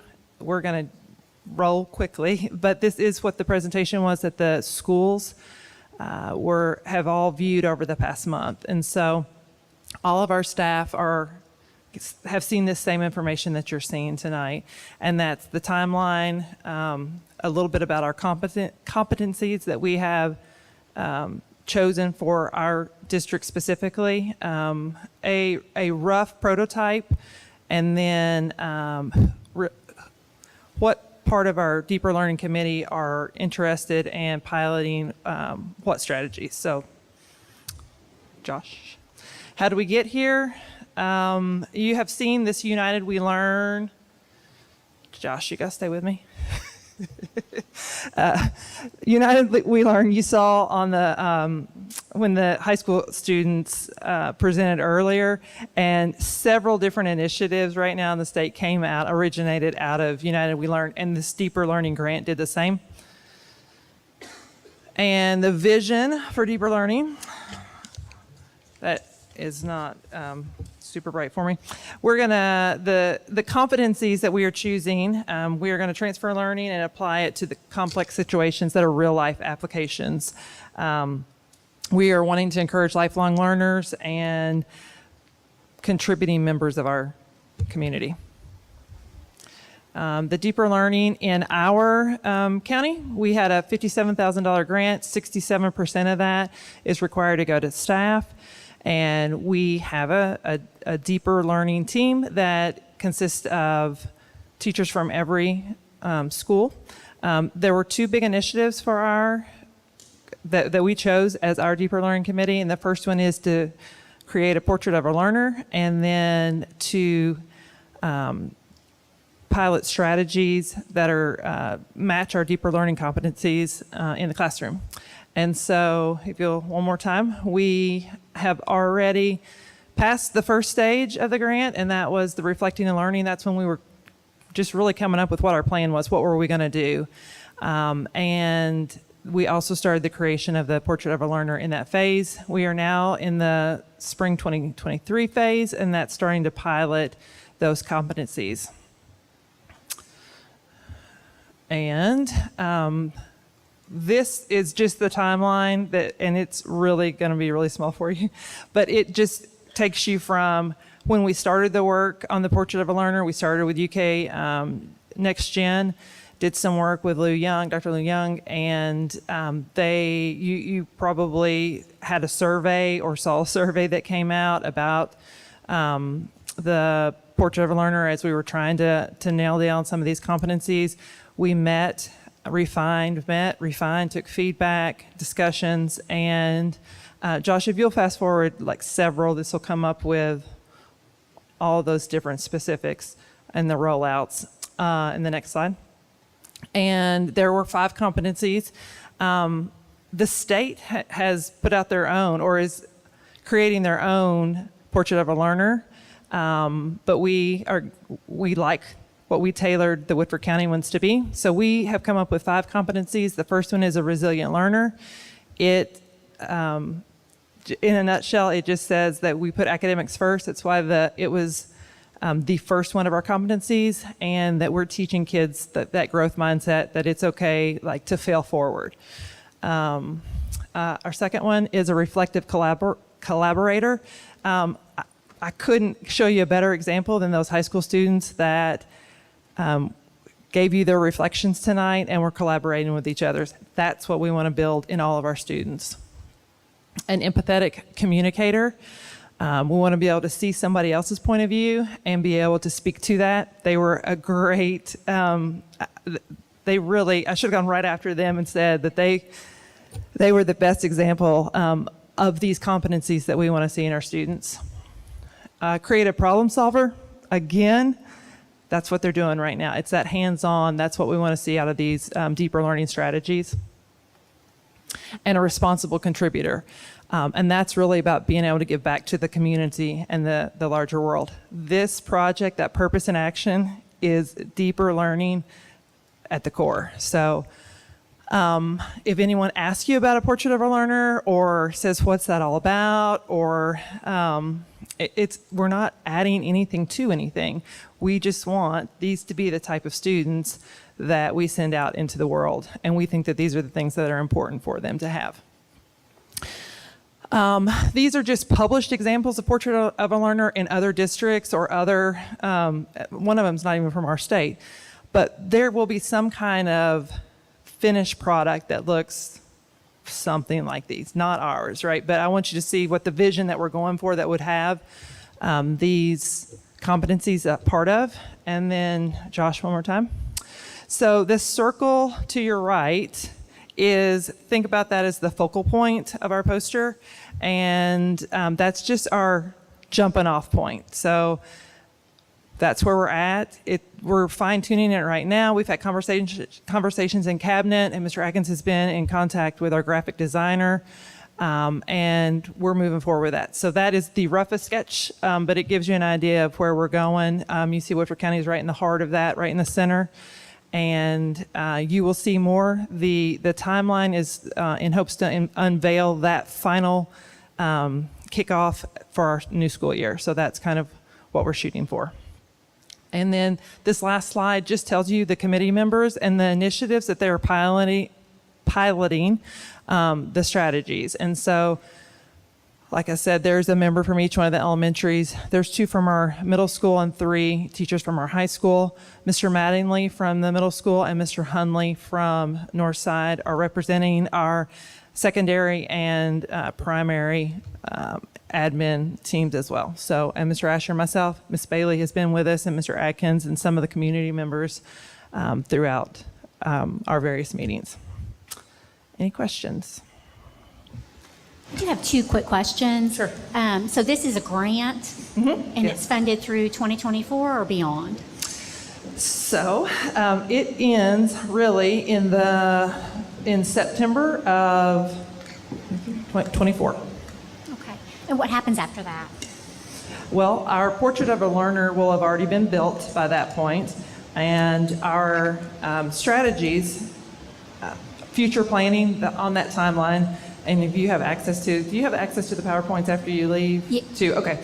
All right. So you'll see, I didn't go word by word on that color, like rainbow timeline, but on that you'll see that the next year, so starting from July 1 of this 03 or 23 to next July, we are going to continue the piloting, but at Best Practice Academy next year, our team will teach what they have learned and all these strategies that they've piloted.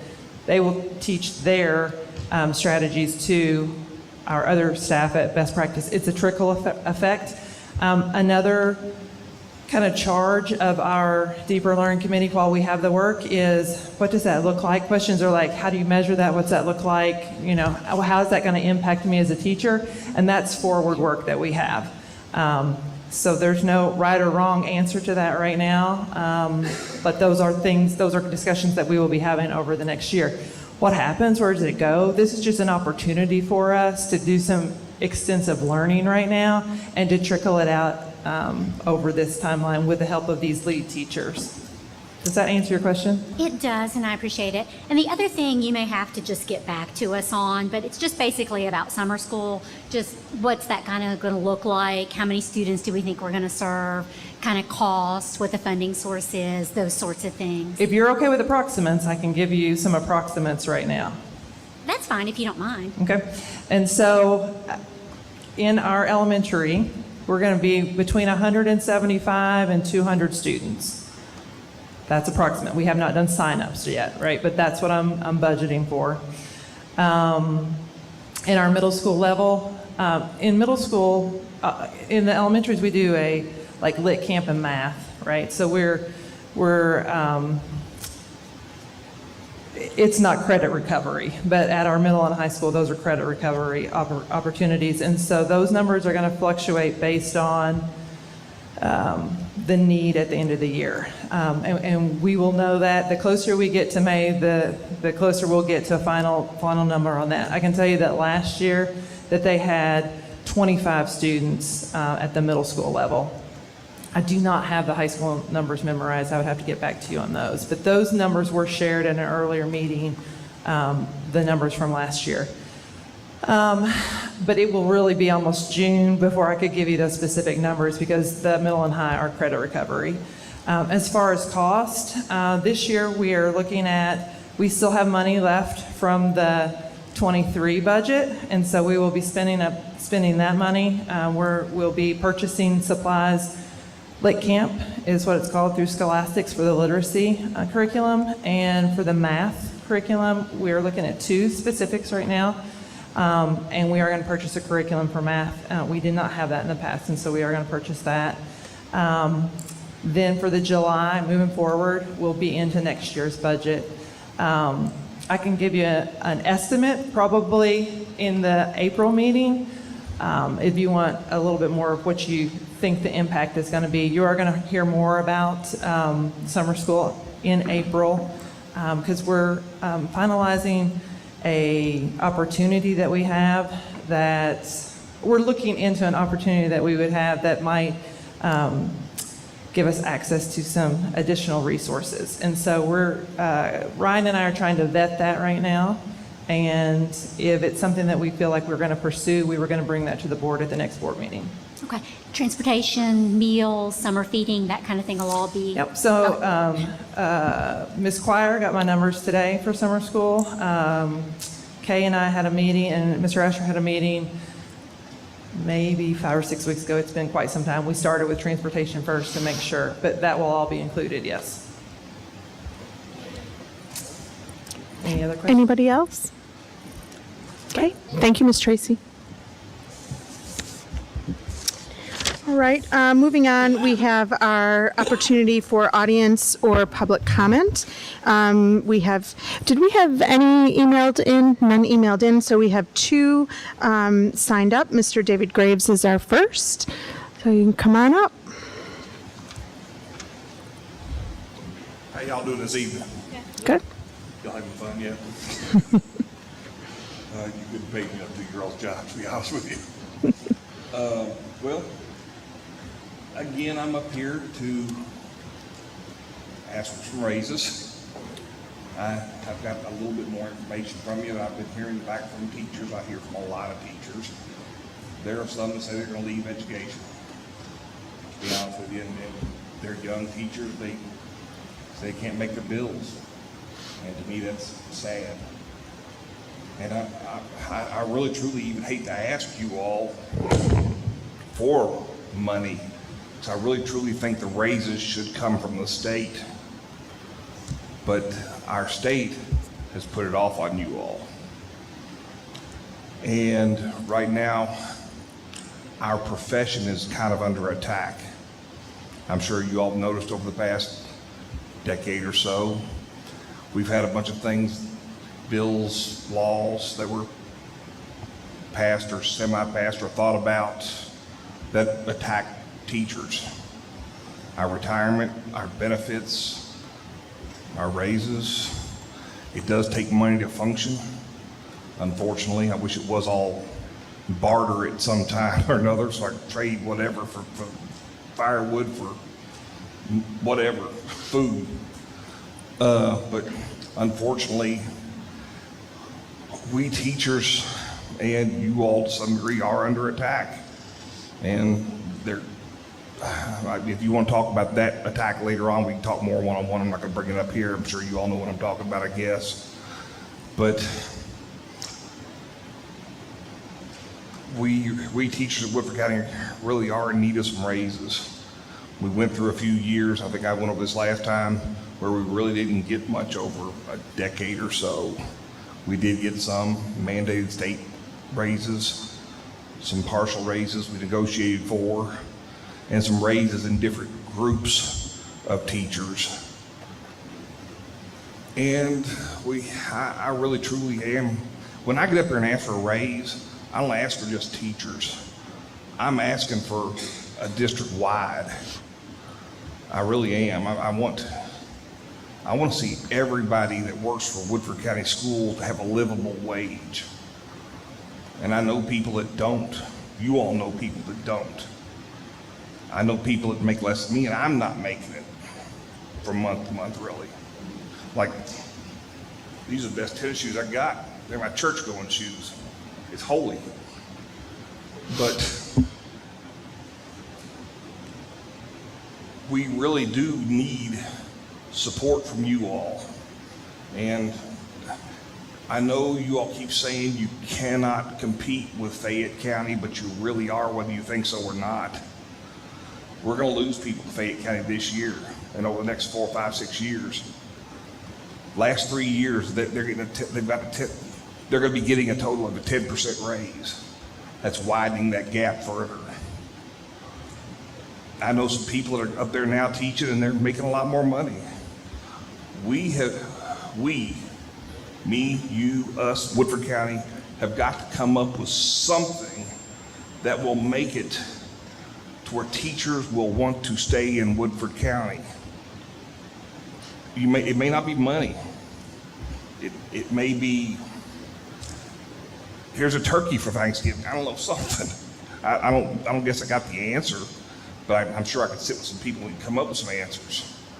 And I do know there are a lot of teachers that have gotten a hold of me, when I say a lot, 50, 60, that really want to attend that work session you all talked about last time. I don't know, I haven't seen any information about it. I don't even know if it exists yet. Please let me know if it does. I will distribute. But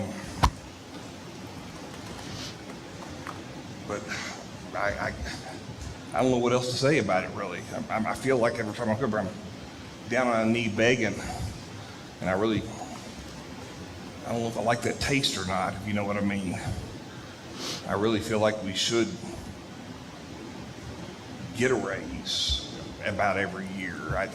You all are in charge more of the money than I am, of course, but I've got to find a way to make some extra money for this summer, and I've thought about maybe going back to an old profession part-time. And when I left, so I would start teaching. I used to work in the jail. I may try to do that maybe a little bit. But I want to be able to afford to be able to take those kids out that I take out on the bass fishing team to fish. Because we really do have great kids here in Woodford County. You saw some of them here. A couple of them were in my class years ago. They're great, outstanding kids. I love them to death. And I was looking through Mr. Atkins was talking about the ACT scores. I was looking through the ACT scores today, and I'm like, looking through them and seeing my former students, I'm like, yes, good job. You know, I'm just cheering for them. That's the way we teachers are here. We teach in Woodford County. We're not here to teach for an ACT score. Probably like hearing that, but we're not about that. We're here to make good, productive citizens out of every one of these students here in Woodford County. And I believe for the most part we do that. I mean, I know your daughter. I love your daughter to death. She was great in my class years ago. I'm assuming all of y'all, I know your husband, I love him down too.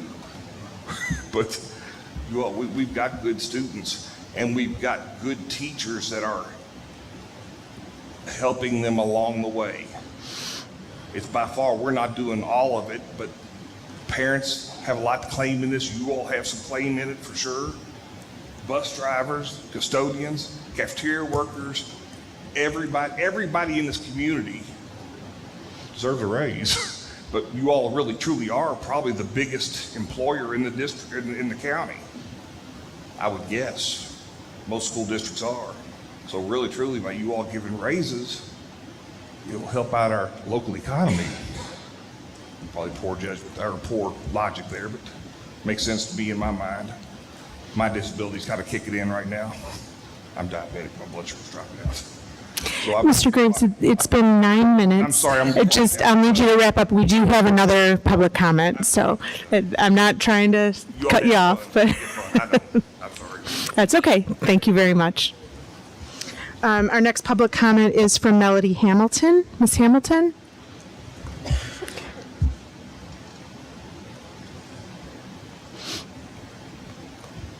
I am here to challenge you to do a little deeper learning, do a little real world problem solving, and I'm talking about GoFan. I'm talking about as a parent and as a teacher.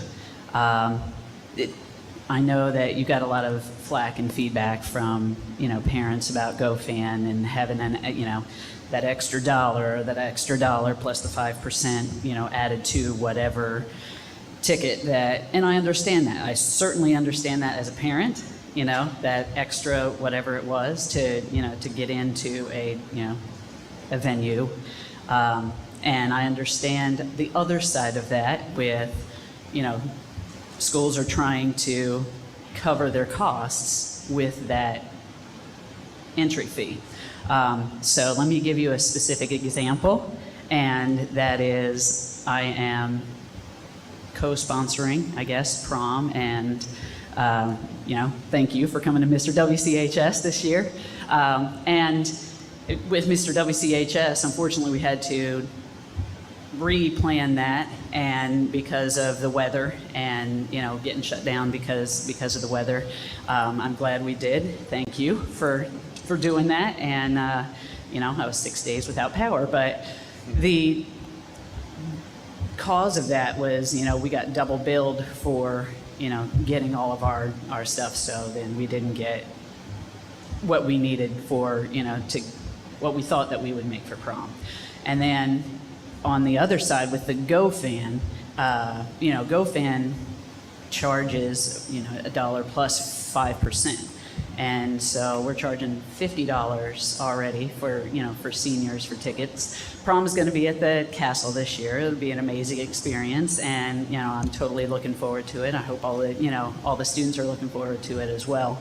But if you add that up, that is $2,500 that we have to eat now as a cost for what we could have made just charging $50 a ticket or $60 a ticket. So that's something that you need to think about. I don't have the answer to that. I wish I did. Is it you get real world problem solving and you create your own app and we own that app, and then we don't have to charge the $1 plus the 5%. I think we have some amazing intelligent people around here that can do that. You can always go back to paper tickets, but that's also has its problems as well. So just something for you to think about. We do need $2,500 more for the prom. I don't want to pass that along to the kids. I don't think that's a good thing to do. A lot of people are already struggling. So have that in the back of your mind too. But just challenge you all. Think about it. Think about GoFan, and I know it's very convenient and everything, but one thing that it does do, eventually it comes back to the parents again somehow. Thanks. Thank you.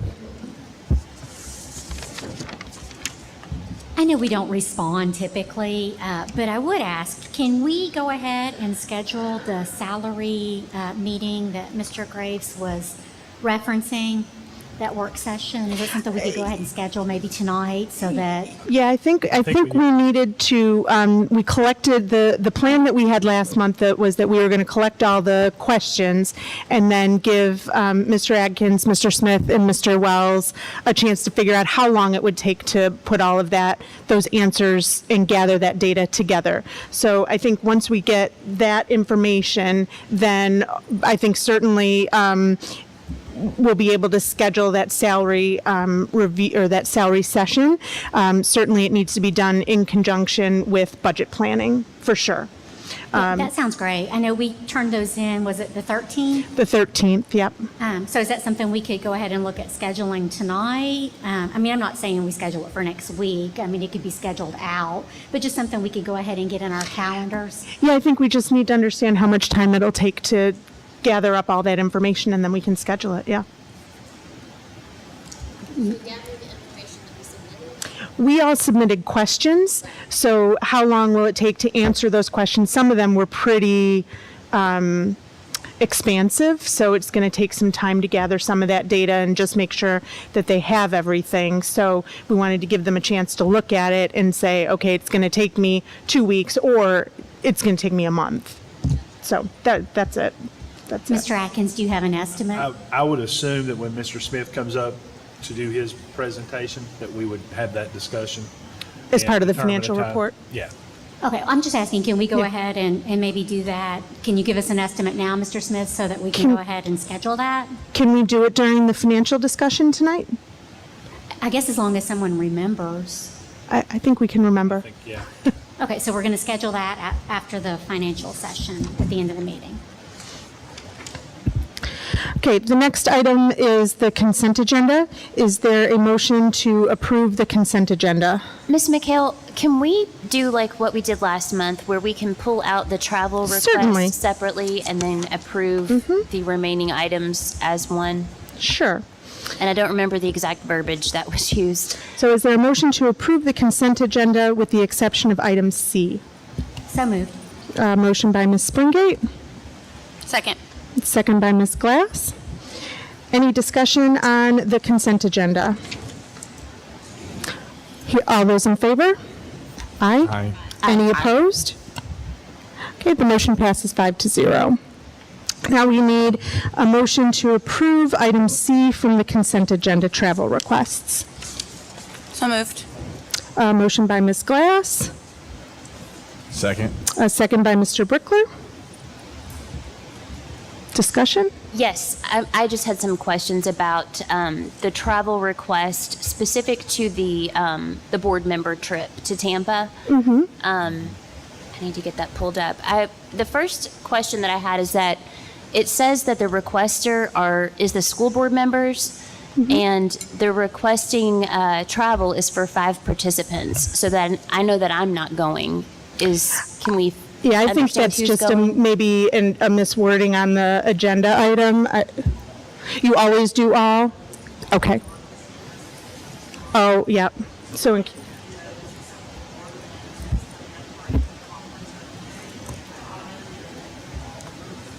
Okay.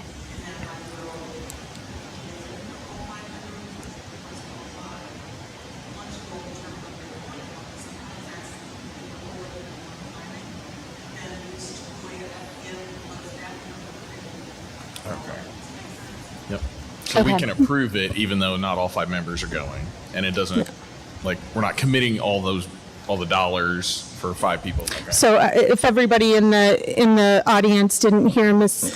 Cooper said, that's okay. Ms. Cooper said that she always puts in the requests for the entire group of people that could potentially be going.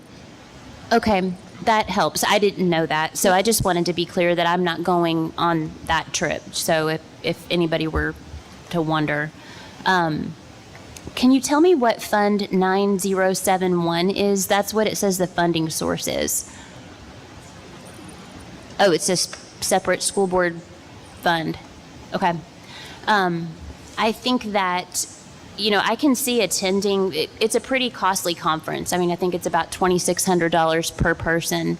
And just speaking for myself, I can see attending if there were some grant funding or something like that available. Sometimes if a group of people or a business says, hey, I'll give a presentation and you can get a free registration to this conference, I think that that's a great idea.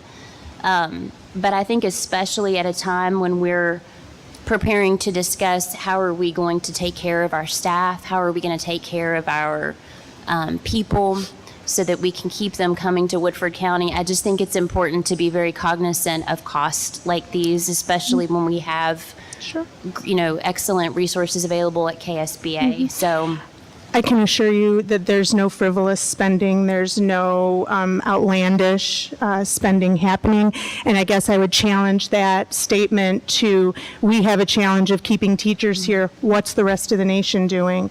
We have a challenge, we have many challenges to this county that are nationwide. We were encouraged by KSBA to attend this conference.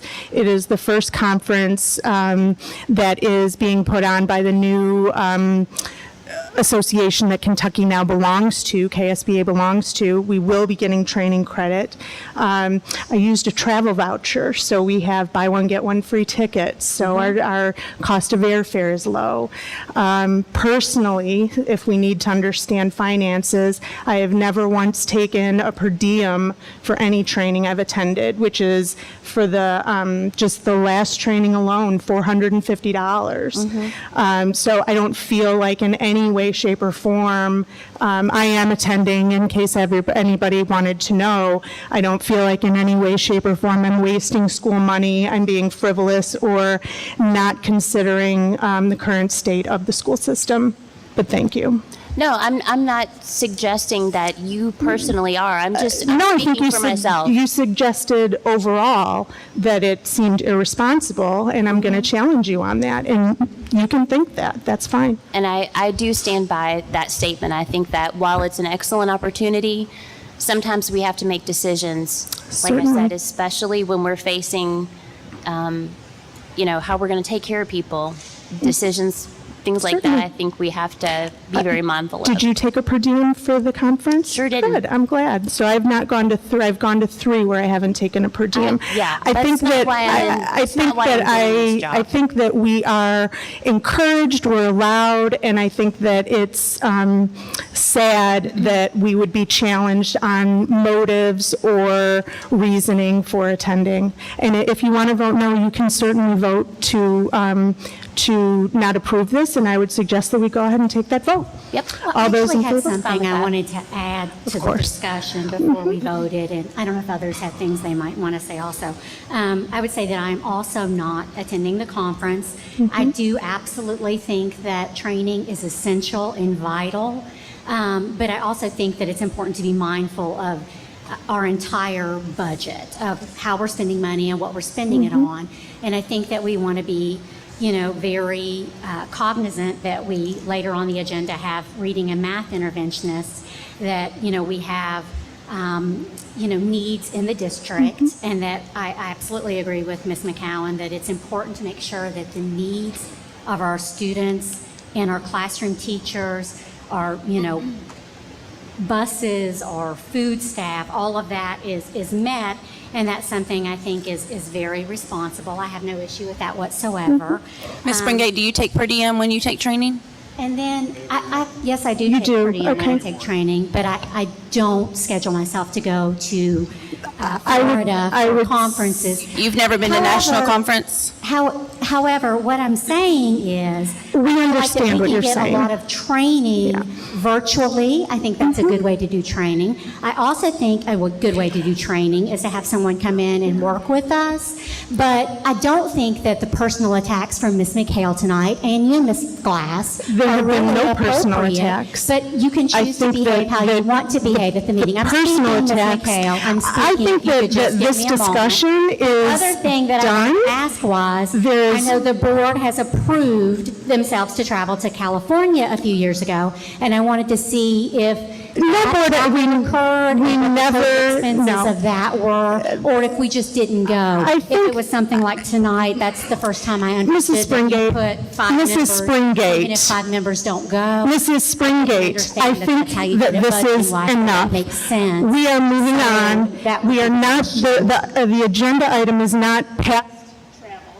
The agenda item is not your opinion on whether or not. asking a question because you It doesn't- stated that but it was good to do these so that you it could is bring good to do information these things, back. absolutely. So I'm asking if that happened a few years ago because I'm not sure what information was brought back. I'm not attacking you or screaming over you. Oh, I'm my simply goodness. asking a question while you choose to interrupt me. Ms. McCowan was simply asking a question earlier, and then the screaming started about per diem, which There's no really has nothing screaming. to do with this There's no agenda screaming. item. No, Speaking there over, is. however, Yeah, which there I is, think not absolutely, because acceptable. And I thought this was going to end when we got to new members. No, because you're still on the board, so That's it not the doesn't issue. end. You're the one screaming over me, Ms. McCown. No, I think that you are the common denominator here. Now, what I would suggest, I've given my thoughts on this subject.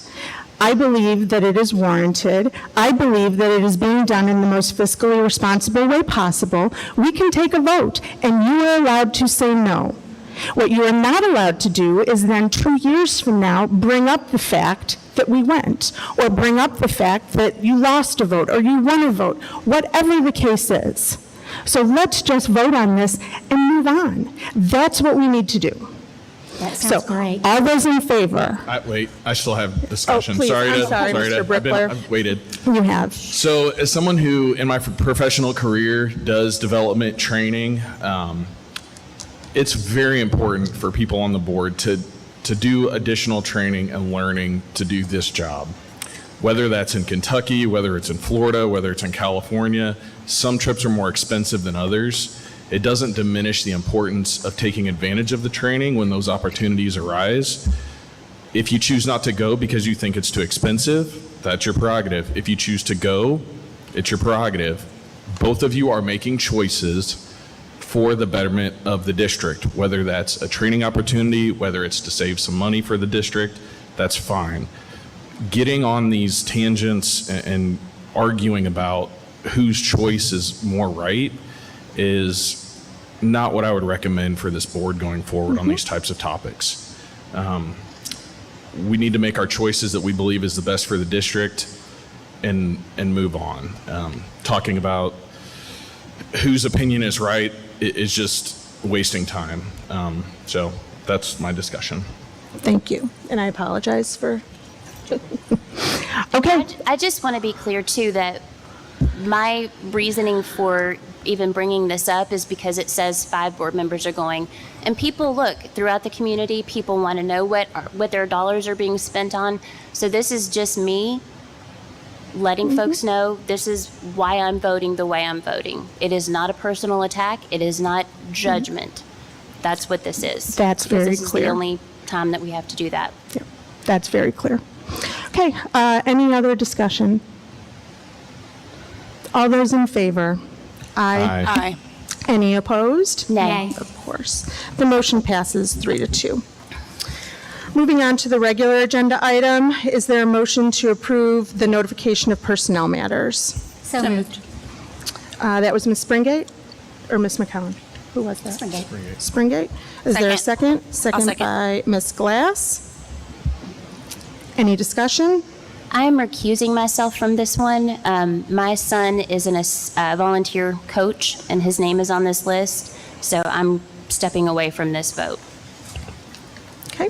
we might need to have, I didn't realize that, Ms. McCown, we might need to have the attorney look at that to see if there's a conflict of interest. I'm not sure. I've done that. I mean, there's not any policy against it, so I wouldn't have run for school board if there was.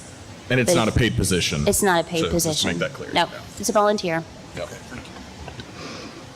Any other discussion? All those in favor? Aye. Aye. Any opposed? No, the motion passes. Is that 4-0? Or how? 4 with 1 abstention? Okay, 4 with 1 abstention. Ms. Springate gave the first, Ms. Glass gave the second. Is there a motion to accept the payment of bills? So moved. Motion by Ms. Glass, Second. second by Mr. Brickler. Any discussion? I just want to say I'm going to vote no on this. They were posted attached late, and I just haven't had a chance to read them. So I just want to explain I'm not voting no because of anything that might be in there. I just don't know what's in there. Is that any different than the warrants that are sent out? Or yes.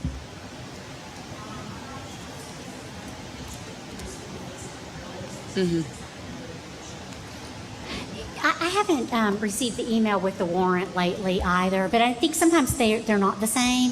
I thought they were the same initially, but in January, I noticed that there were some things on there that weren't. I think it has to do with the timing.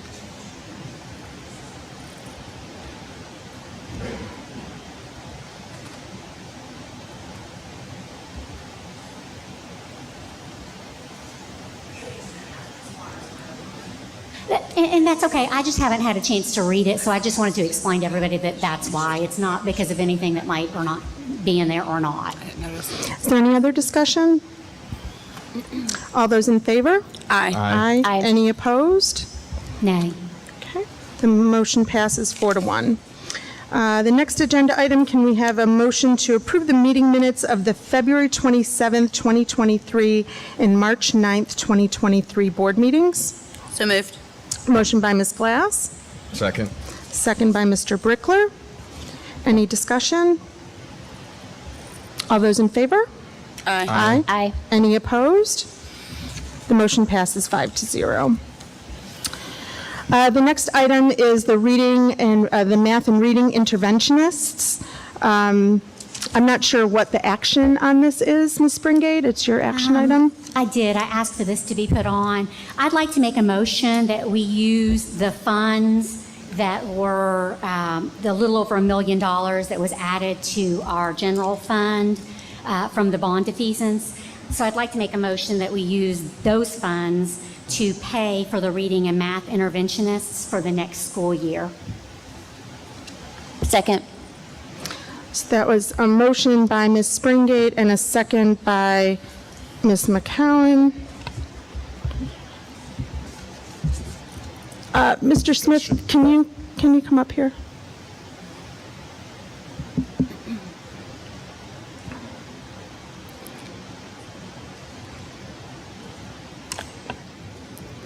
So my question would be, why would we need to approve this separately as part of a budget? I am unsure. I mean, those positions would be funded out of the general fund, so I think if those positions are created, we would be paying for them with general fund dollars, which is where these dollars are. Yeah. So the reason that I asked for this is because that a little over $1 million hasn't been allocated by the board. It's in the general fund, and I wanted to make sure that we are able to pay for those interventionists, reading and math at each elementary school next year out of that general fund, extra dollars basically that we haven't allocated. I think it's really important that it's paid for out of the general fund, that it's fully funded out of the general fund, and that each elementary school have the reading and math interventionists. I think it's clear from the presentation tonight exactly how much benefit is provided to a school with those positions. And I know we all received an email from Ms. Heim that really did a great job of just explaining Senate Bill 9 and the requirements And then just hearing her speak of it tonight, it's really clear that we need those positions and that we need to be funding them from the general fund so that doesn't fall back on the schools. Do we know the cost? So before I commit to a specific dollar amount like that, do we know a cost of what it will be to retain all of the math and reading interventionists? Like, so that we're not saying, well, we're going to commit $1 million and it's going to cost $500,000. You know, I'm just making up numbers, but Real quick, just a little history. And in that email, I had a chance to read that email as well. It stated that the reading interventionist had always been paid by grant. And in education, typically when the grant's up, the money's up. I mean, the positions are gone. And the math interventionists, I don't know that they were ever funded out of general fund. I think they were funded with ESSER dollars. I know that's how we funded them last year. Just throwing that out there, and I couldn't give you a dollar amount, but I'm sure that he can. I can't give it to you right now. I Right, don't know, sure, but sure. I could probably get that. I think it's in that's- the email. And that's one of the things that I guess where I was going with that is if we do have grant, I know ESSER's about to run out, you know, that we're using that for. So, and I understand what Ms. Springgate's doing. She really wants to guarantee that we have these positions, and I'm for that too. I just kind of want to know what the real cost of keeping those are. And I know you can't give it to me now, so I understand that. Versus committing a certain dollar amount before we know the cost is my only hesitation to that. The only thing I would add to that, you know, and I'm not the HR person, I don't know who the personnel are in schools, but if we have math and reading interventionists right now, currently, they are not being funded out of anywhere other than the general fund that I'm aware of. So there are no interventionists being funded out of ESSER currently that I'm aware of. Okay. So I just want to make sure that's. So what we did was last year was we gave them an RFP and we helped. What we did was we offset some of the things that they typically purchased that freed up some dollars for them. But we did that with ESSER monies. That's and you I don't think you were here for that when that happened. So correct. Typically, when we approve staffing, we're not, I'm struggling with approving this off-site. We're approving part of the budget for next year without approving the budget, and that doesn't really make a lot of sense to me. I'm not saying that I don't think that these roles are important. I do think they're important, but I don't think that it's the board's position to say you must use this money for this particular position.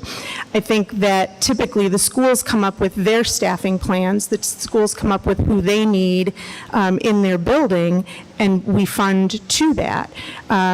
I think in the past, Mr. Adkins, you have said that we have provided, I think this year, we provided funding or we provided positions that were full-time substitutes. And one of the things you guys approved 7. yeah. So, looking at that versus a full-time substitute might be something that we can look at. Personally, I'm not saying that we don't need those positions. I'm not saying they're not important. They haven't made a huge difference. Clearly, they have. But approving those to definitely be included in the budget without approving other positions definitely to be in the budget, I don't agree with that thought process. Mr. Atkins, did you say that the interventionists this year are being paid for partially out of ESSER? Is that what I heard you say? At least one. Ryan would have to come, but he would have to tell you that because what we did was, like I said, an RFP where we paid for programs that they usually purchase themselves, those types of things. And what it did was offset enough money. We set up, Susan, can you recall was it $65,000 that we tried to set for the schools so they could hire, well, we told them they could do whatever they wanted to with it. I would hope that they had used it on interventions, and I think they did. I thought when we had this discussion before, and Mr. Smith, you might remember, but I thought that the only positions that we had this year that were paid for out of ESSER were the nurses. This has not necessarily been paid for out of ESSER. It's been paid for out of their dollars. We freed up their dollars through ESSER dollars. We purchased materials for them with ESSER dollars that freed up their money, which allowed them to hire an interventionist or whatever they chose. Gotcha. It looks like There's at Southside alone, it could be as much as $124,000. And I think that principals could be a little more creative with that because a baseline salary for a new teacher is about $40,000. So, I mean, if it were me, I would want my best teachers working with the most students instead of the least. Because if I've got 25 sitting there, I need my best teacher just knocking it out of the park for those 25 instead of working with 25 a day. And I can do that a lot cheaper with a new teacher than I can with someone that's got 20 years in, master's degree. It's kind of dollars and cents. And again, I think that site-based would decide who they would put in that position. And I think probably a lot of schools want their most experienced person there. They want their, ones that have the most education, the most training, because those are the kids that absolutely need that tier 2 and tier 3 support. But what I'm saying is we would, in my motion, we would ensure that these positions are funded next year in all of our elementary schools. And if you look at our data, just our elementary data, 60% of our free and reduced students are scoring below proficiency in reading. 75% are below proficiency in math. 73% of our English learners are below proficiency in reading. 75% are below proficiency in math. 77% of our special education students are below proficiency in reading, and 86 are below proficiency in math. To me, our data plus listening to our staff plus seeing the presentation makes it clear that we need to keep these reading and math interventionists. And we're looking at right now, it's when you start getting your pink slips, when you start deciding how you're going to be doing, your positions, that sort of thing. So I'm not talking about the number of teachers per student. I'm not talking about our staffing formula. What I'm talking about is the board making a vote to use that $1 million that's not allocated, that we didn't even have budgeted, that we didn't even really know about it, and say that we're going to carry that over to fund our reading and math interventionists for the next school year in all 4 of our elementary schools. And might this be the same as sort of, dedicating school resource officers, or we've dedicated other groups of people to the district, right, so that they will exist moving forward? Could this would be something? District funded positions? Maybe during a budget process, but we're not in a not budget ever outside process. of like approving school resource officers. As for each new school. positions, yes, but these are not new positions. I really feel like this is a budget question, not a one-off, let's make sure we have funding for them next year. It needs to be part of the budget. And again, I can't say it enough. I'm not saying that we don't need these positions. We need the positions, but we need them to be part of the budget. These are existing positions, and once we see the budget, we can see where they fit. I think for me, knowing the real cost of what these positions are, and we're getting ready, we're talking about having a salary workshop and talking about some of this, which is a little bit pre-budget, but I think for me, because I'm all for keeping these positions, I'll go on record saying that. Like, we need them. We see that it's working. We got to report earlier how well it's working. So we need to do that. I need a little bit of the real cost, and then just to make a fully educated decision for myself on if we want to restrict funds for a certain initiative like this, to keep it. It's already here, but we just need to keep it. So that's what I need. Well, and just to be clear, last year we didn't have these discussions, and so, we eventually had teachers coming to the meetings asking for this, and then they were given, through the RFP proposal, a sort of a kind of a compromise of like $65,000 to $70,000 per school, but that didn't cover the costs. So then the schools had to dip into their own funds and find money to really fully fund that. So it wasn't fully funded, which again is one of the reasons why I wanted to have it for us tonight. And, we can obviously it's up for a vote because we did have a second, so. Which I think kind of goes to Mr. Brickler's point. If it was more than what we thought it was going to be last year and the schools had to, it's hard. I agree with him. It's hard for me to make a decision if we don't have a number. And to be clear, it wasn't more than we thought. We never had the discussion. There was no discussion about what's it going to take to fund these positions. Right. There was literally just we'll do an RFP and you can have this much money kind of thing. So that is another reason why I thought it was very important to go ahead and have this vote now and to be able to do this in planning and keeping some of those staff, because we're looking at the time where those decisions have to be made. Yeah. I think that this makes sense to talk about with the whole salary discussion. I just don't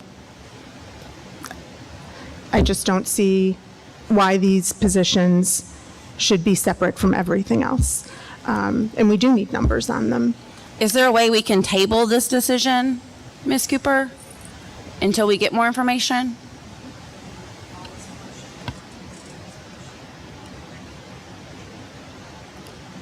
Yeah, I would just ask that we just go ahead and vote tonight, please. So, okay. We can go ahead and vote. That's fine. All in favor? Aye. Aye. Any nays? Nay. Nay. The motion fails 3-2. The next item on the agenda is approval of the renewal of student insurance. Mr. Smith, I think that's you too.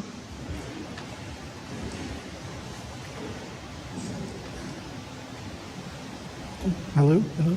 So Mr. Roberts is here from Robertson Insurance. I'm going to ask him to come forward and present the renewal of the contract and his proposal. So, Mr. Roberts. Thank you all. Just wanted to say congratulations. We've been going to the state tournament since 1987. It's kind of been our family vacation. It might sound kind of sad, but that's what my family likes to do.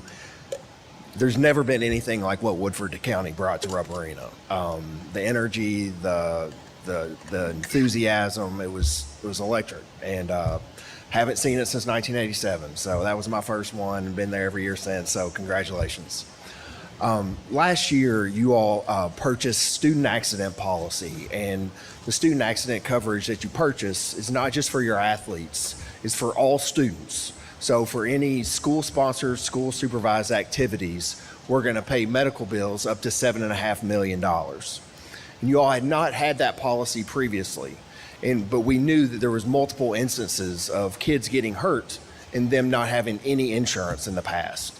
So we put this in place, and since 7/1, when we started the policy, we've already had 23 claims.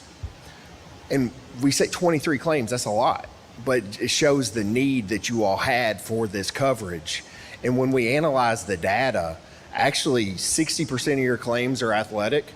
The rest, recess, PE, kids getting hurt in the classroom. So the fact that you all decided to purchase it for all students has been a great asset for not just your athletes, but for all the kids in Woodford County. So every year we're fortunate. We work with 156 schools in Kentucky doing student accident insurance. So we have access to multiple carriers to get quotes for your student accident renewal every year. And a little background on the student accident market. It's very similar to the property and liability side that you're going to see this year. It's a very hard market. A lot of the key carriers have exited the space. Medical inflation's through the roof. The cost to see a doctor is more than it's ever been. Prescriptions are high. So, and the student accidents tied to that. So we're seeing exterior factors driving rate increases. So knowing that, we wanted to make sure that we got on your renewal quick. Because one thing we know, yes, you've already had 23 claims, the maturity of those claims are just going to get higher and higher. So let's get a renewal number locked in. So we did go to the market, and we were able to get 3 quotes for the student accident renewal. All the quotes were very competitive, but the best price is the renewal with Access Insurance, which provides the exact same coverage and benefits that your current policy has. And the premium for that coverage is flat, which would be $60,264 per year. The other quote with Zurich was $60,944, and the quote with Hartford was $61,674. So all very competitive, but definitely the best number is the renewal with Axis. So what period would this, I know.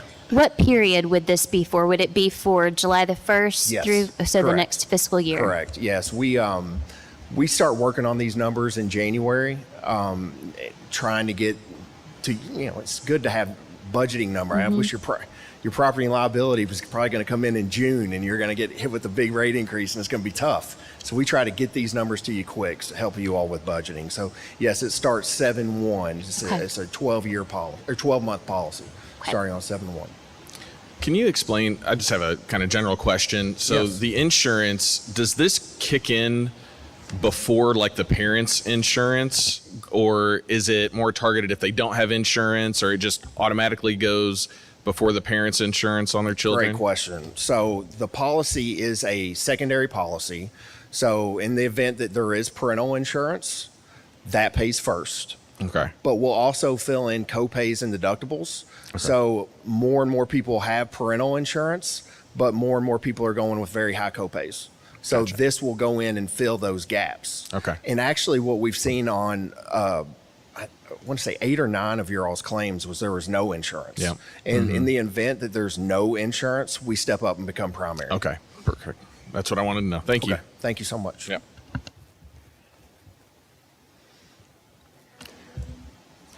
Any discussion or further questions? I have one quick question.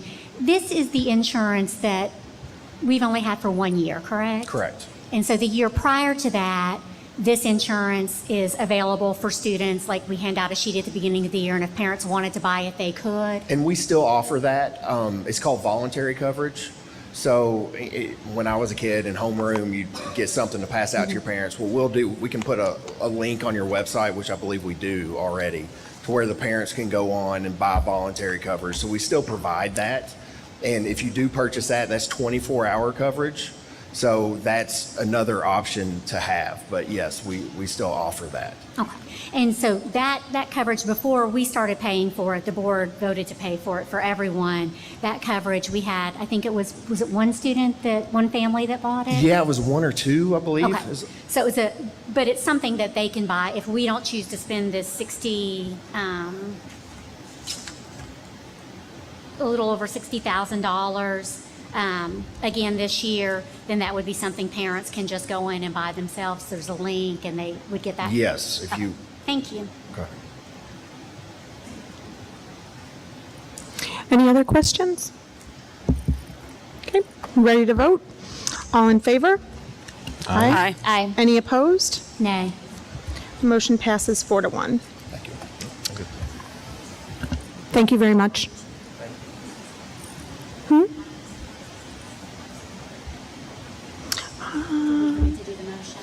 I don't think I thought we had. We can redo it. I don't recall. Okay, we'll redo that. Is there a motion to approve the renewal of student insurance? So moved. A motion by Mr. Brickler, I'll second. second by Ms. Glass. I feel like it was opposite for some reason. I don't know. Yeah, I don't know. All those in favor? Aye. Aye. Any opposed? Nay. The motion passes 4-1. Next item is approve the amended career readiness coordinator. Easy for me to say at 9:07.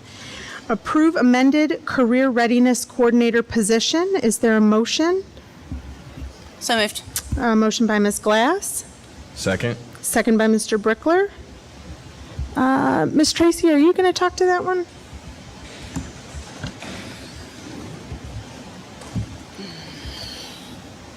Sorry, bleachers and they're not my friend today. Creak, creak, creak. This was, we included, I believe he rewrote it to include the extended days that were not previously included, and that was the only change Yeah, it's for just, the I think position. it's either 4 or 5 extended days, and that's paid out of the grant, Yes. out of the LAVEX It's grant dollars that funded, were and they're provided.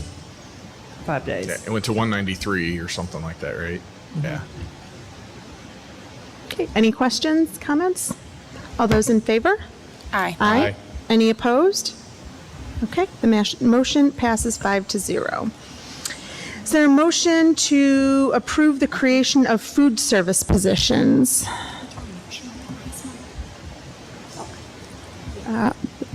I'll move. So a motion by me. Second. And a second by Ms. Glass. Go ahead, Mr. Smith.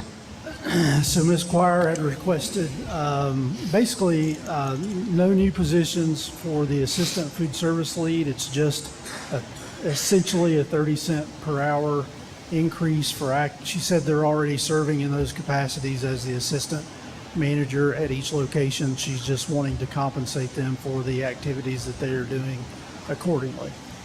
The other two positions would be student food service workers. We approved the use of student workers at our last meeting. She would like to use those at the high school during meal service for serving and cleaning activities. Any questions, comments? That is to be paid out of her funds as well. She receives her own funding. And that is directly food service funding. It cannot be used for something else. Correct. All in favor? Aye. Aye. Any opposed?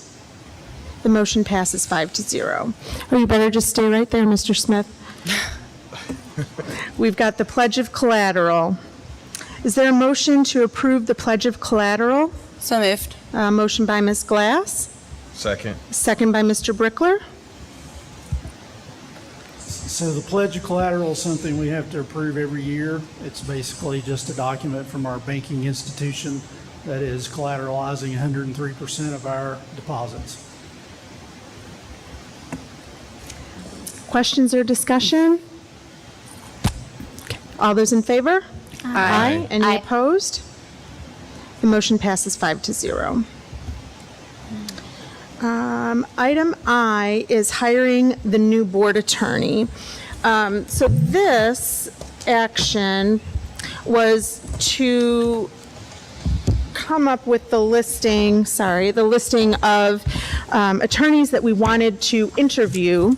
So everybody got the handouts at the last meeting. And really, the only thing we need to do is decide, do we want to interview all of them? Is there a ranking that we only want to interview 3? And then from there, we can figure out some times that we'd be available for the interviews. So does anybody have, I guess we can go around the table then. Ms. Springate, if you want to start. I just think there's only 5. It would be just as easy to interview all on 1 or 2 nights. Ms. McCowan? I had picked 3. I'm trying to go back to my email and find which ones they were. Do you want to read them out? No, I'll find the email if you'll give me just a second. I think that was. So the ones that I was interested in are Fowler Bell, Densmore, and Adams. And the reason for that was that I think one of them was out of state, and I had various reasons for selecting those 3 for narrowing it down to them. Okay. So you said Fowler Bell, Densmore, and Adams. And Adams. Okay. All right. Ms. Glass? I had did my top 3 as well. I had Fowler Bell, Densmore, and Wood and Lamping, I think is what it is. But I'm also, I'm fine to interview all 5 too. I'm not married either way. It's fine. Yeah. Whatever And I had Dinsmore, Wood and Lamping, and Adams. I also would be fine with all 5. I'm fine. I'm fine with all 5. Okay. So why don't we go ahead and, do we need a motion to move forward with that, or no, we just made a decision? Okay. Okay.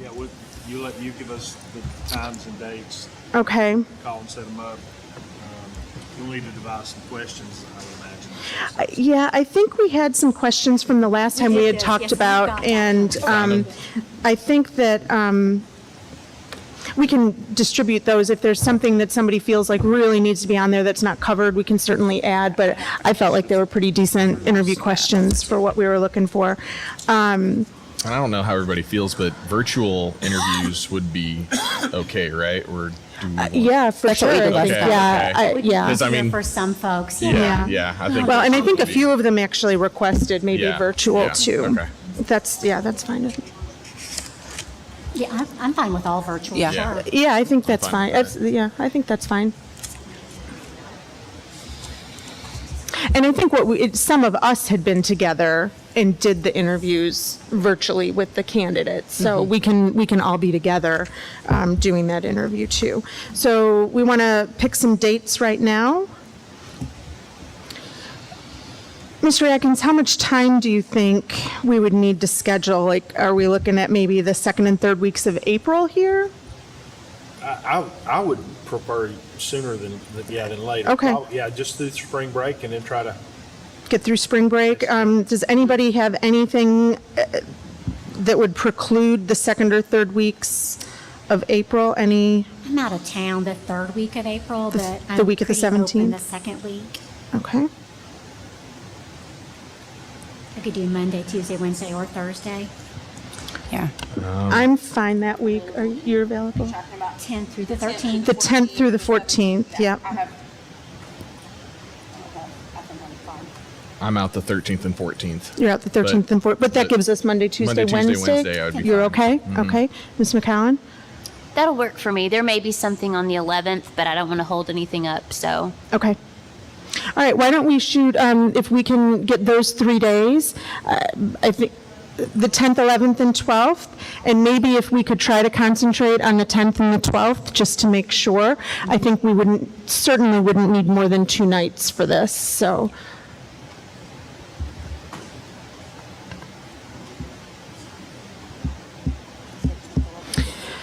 Since nobody is traveling here, we don't really have to consider that. I prefer 5:30, 6 o'clock, if that's okay with everybody else. 6 o'clock would be fine. 6 o'clock? That'd be fine for me.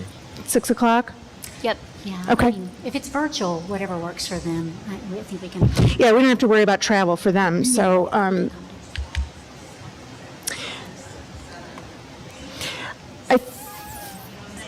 I think last time we did 90-minute slots, but we did 60-minute scheduling with the interviewee, just to leave 30 minutes because it always ends up running over, and then just to take a minute to prepare for the next one. Can I just clarify? I was thinking like maybe 30 minutes for each individual would be plenty. Are you thinking longer? Was it longer? 30 Maybe it seems like a was. lot I can't longer. remember. I thought it was an hour. We always do an hour for principal. Well, I know we did. Yeah. We So had a the- lot more. We interviewed. I have the questions from last Yeah. time.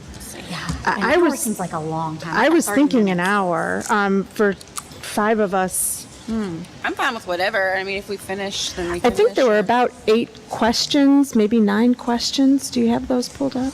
She's going to pull it up. 11 questions that we asked last time. 11 questions. I mean, that's just if we Yeah. use the same ones. I just said I mean, what if we did 45 minutes but scheduled on the hour? Oh, that sounds wonderful. Would that work? So 45-minute interviews, but we'll schedule them on the hour to give us a little buffer. Yes, yeah, for sure. Yeah, we did 2 nights. Yep, yep. Yeah.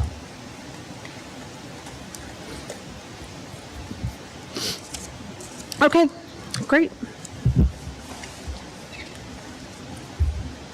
And that brings us to the end of the regular agenda. So now we are up to the treasurer's report. Mr. Smith, you're back up.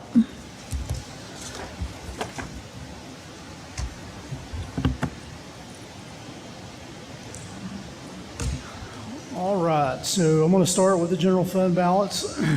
As of February, end of February, the fund balance in the general fund was $17,600,186. The special revenue fund, $377,461. Fund 21, the district activity funds, $469,773. School activity funds, $433,507. The capital outlay, 185,997, building fund, 152,114, construction fund, $68,815,974. Just a note on that, I've yet to make a draw on those construction fund cash, so we're accumulating a little better than $200,000 on a 31-day month in interest every month. So as long as we have general fund cash to continue to pay the construction bills, I'm not going to make a draw on that, and we'll earn more interest over the life of that project. So debt service fund has $2,029,155 in it. On your ESSER reports, ESSER 2, there's a $33,374 remaining balance in that. And then ESSER 3 is $541,598. So what questions do you have? Mr. Smith, could I ask you just a kind of a broad question? And is there anything within these reports, any of this information that you've put together that you feel like I really need to make sure that you all know, this is our balance in this fund, or anything that you really feel like we need to be paying other than going through these reports ourselves? I mean,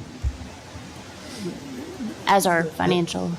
The fund balance, which is the balance sheet that I go over, the fund balance, that is the most important number that you guys really need to understand and pay attention to, is the fund balance. There's what's called the contingency lie that is floated around, that a lot of folks get interested in the contingency and the amounts in the contingency, and that is no more than a budgeting tool. The fund balance, and any accountant that you were to talk to would tell you that the fund balance in your account is the best indicator to the financial health of an entity.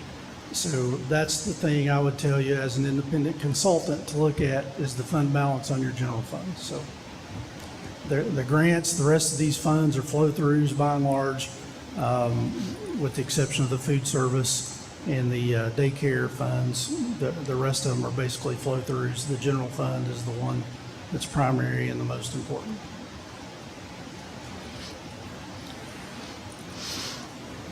Other questions? No? Okay, I think we're ready to vote. All in favor of approving the treasurer's report? I think we need a motion. Oh, did I not get a motion? So moved. Ms. Glass and Mr. Brickler. All in favor? Aye. Aye. Aye. Any opposed? Nay. Okay, the motion passes 4-1. Thank you, Mr. Smith. What are we looking at? Can we be ready in 2 weeks?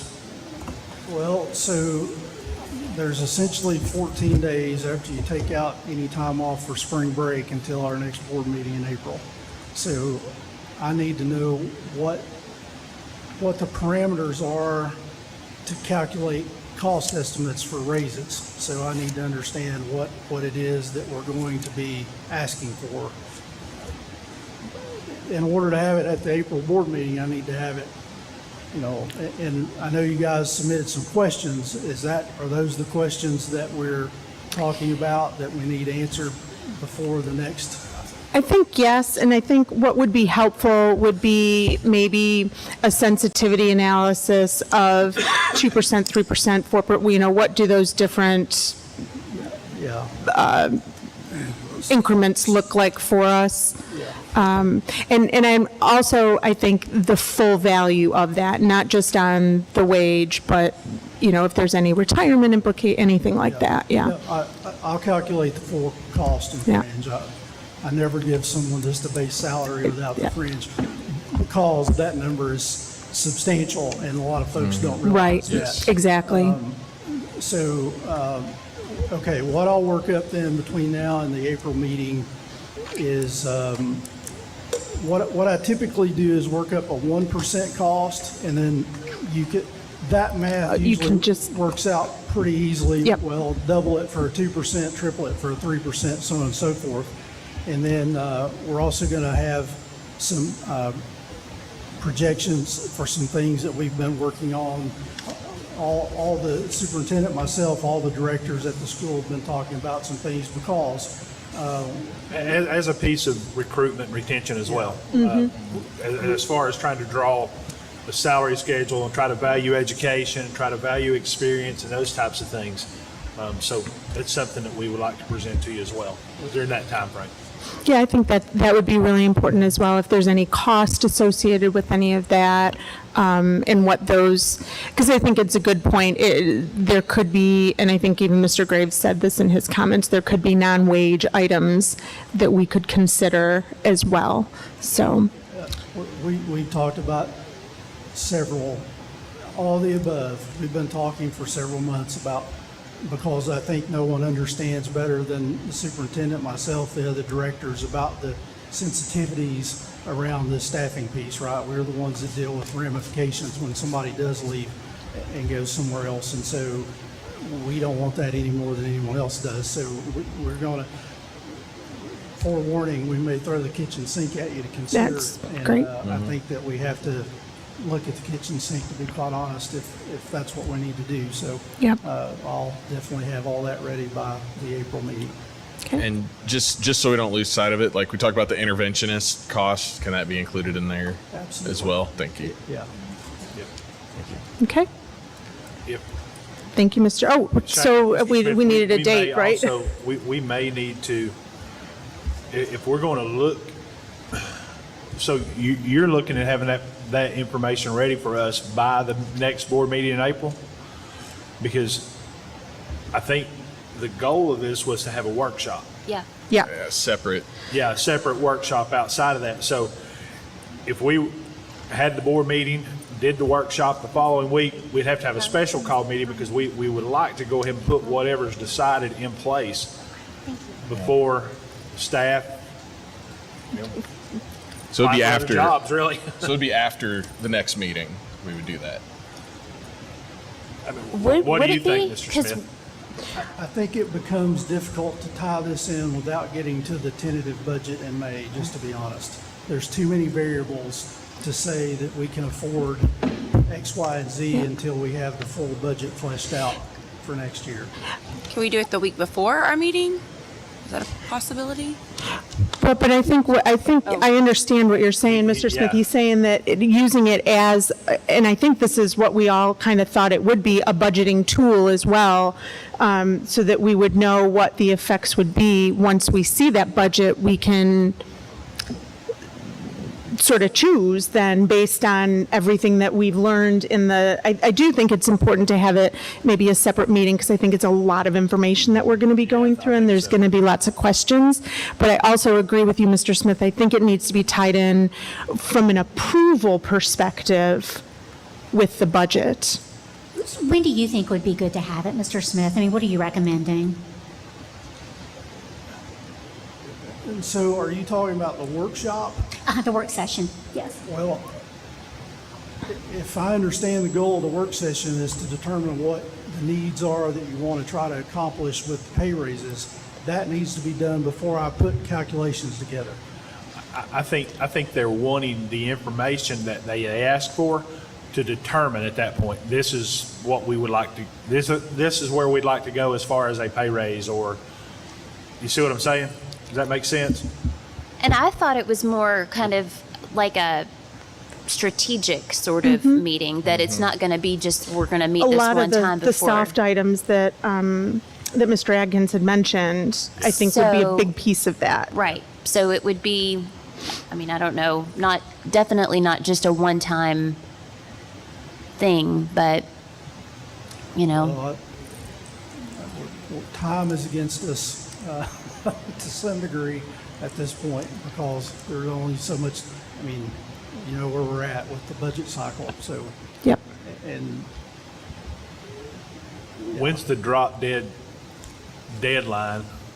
I guess the May board meeting, am I correct? To approve a raise? yeah, May 31st, the budget has to be in May 31st. That needs to be So reflected the May in that board budget. meeting would be, Yeah. Because it's one thing to calculate how much a raise is going to cost. It's another thing to determine if you can afford it. Right.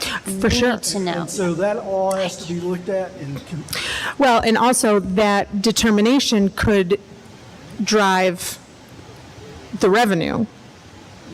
If we decide that strategically this is the way we want to go, then we may have to find sources of revenue for that. So I think we need to be prepared to have that discussion. I've always thought of it as sort of a budget prep discussion for us. That's just how I thought of it. I don't know how everybody else, but I was thinking it would be to help you determine what the budget is. Talking about our work session. Yeah. Yeah, it can be for this time, I think, but I just think that moving forward, there needs to be sort of a regular cadence and a real just deliberation. I mean, a deliberateness on our part to just, I don't know, make sure that we have ourselves, a 1 year, 3 year, 5 year strategy of what we would like things to look like. Yep. So when are you thinking, Ms. McHale? I mean, I guess, again, I think if we're looking at, we have to approve the budget in the May meeting. In the May meeting. So you really got that So last early week of May. April, pretty much the whole month of May. Yeah. I would think early in May. Early May. I would think early in May, because if we need to really go back to the drawing board, we want to make sure that we've got time to do that. And in May, when we approve the budget, we're still not faced with final sort of assessments. We won't know what those are still going to be estimates there as well. And when do we set tax rates in September? Ms. September? McHale, I think Ms. Cooper was going to add something. Oh, yeah.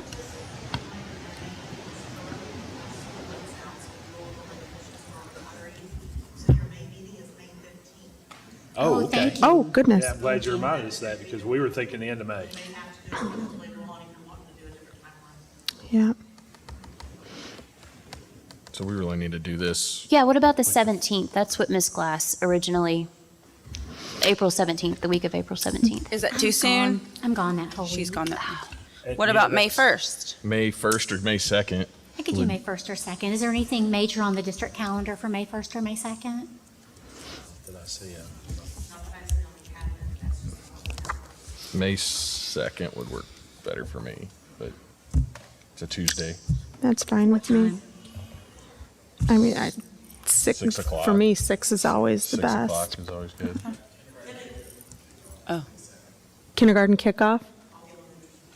Yeah, that'll prevent people from being able to come. Is that at 6? What about the 3rd?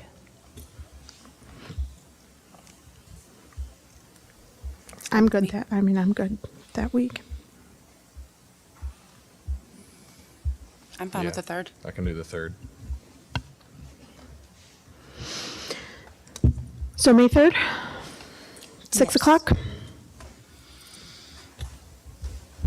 And then would that be at the board office? Probably. That'd be, Since it's a work session. so say if it's a work session and we may have to have more space than what we have in the board office. Okay, at the high school, maybe? We should be able to do it at the high school. Okay. You can just let us know what the best spot is. Yeah. Maybe we go to the middle school, just somewhere. Yeah, I'm afraid that the board office wouldn't have enough space. Okay. All right, you'll just let us know where. At least we have the date set so that can get out to staff and get out in the paper and folks will know. Thank you. You'll just be providing information. That's all. So what information do I need at that meeting? Those questions that we received, Okay. as far as, we had kind of already looked at a salary ranking, those types of things. Okay. And those special, KDE the has special already- things that you were Yeah, talking we've got about, that. right? We've Yeah. already got that. We did that a month ago. We've Okay. got that ready. Yeah. Okay.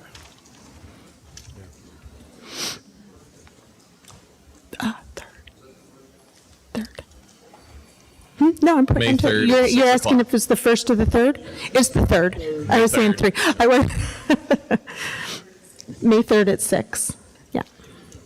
Venue to be announced. Okay. May 3rd At 6. May 3rd at 6. At 6. Okay. Thank you, Mr. Smith. Thank you. All right. Any board member communications? Probably like a lot of us on the board, I had several emails at the beginning of the month, first week of the month or so, just with from parents and community members with questions about NTI days and snow days and why is this an NTI day and we don't, there were some concerns about access to resources and things like that. So I think, I did my best to respond and provide the whys around the decisions that were made. And ultimately, Mr. Atkins, I just explained that when those situations come up, that you are charged with making that call and kind of determining the category, whether it's an NTI day or a snow day, and had some questions about, why we were off for the basketball games. But I think, having conversations with people, it helps them to understand kind of at least the reasoning behind why I voted the way that I voted. So those were the main kinds of communications I got this month. And real quick, NTI, when it first developed, it was developed for continuity because we used to have several snow days. And as we saw that progress through COVID, it actually got to be pretty good instruction. It's not as good as in-person instruction, nothing will ever will be, but it got to be a little better instruction. But ideally, when it was developed, you had a 3-day window to turn in any type of work. So what we were able to do was to do an NTI day, and I'm assuming it's one of the weather days when we didn't have power.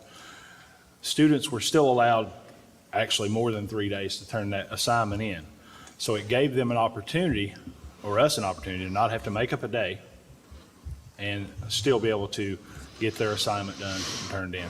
And that's why I chose NTI.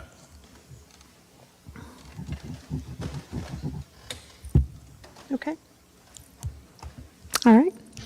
Anything else? I had one. We also received an email from an organization, Creative Woodford, which is doing a fundraiser for Art in the Park. So I just thought it was a good opportunity to shed some light a little bit on that. And, I know that we wouldn't use Woodford County funds or anything, but I would be interested maybe as a board if we decided to maybe donate or something. Just throwing that out there, not putting anybody on the spot right now. We can, deal that later. But I do think it might be pretty nice to sponsor some type of event as a board. So, Yeah, maybe think about what you think would be appropriate and let us all know. And I'm in for whatever you propose. Sounds good. Yeah, I think, that we have to be good partners, community partners, and it starts with those types of things. Thank you. Anything else? Yes, I did receive, I think we all received a communication about some concerns about safety issues with some materials that may or may not be being used at the new high school. I would just ask that that be put on the agenda for next month so that we can have that discussion in open meeting.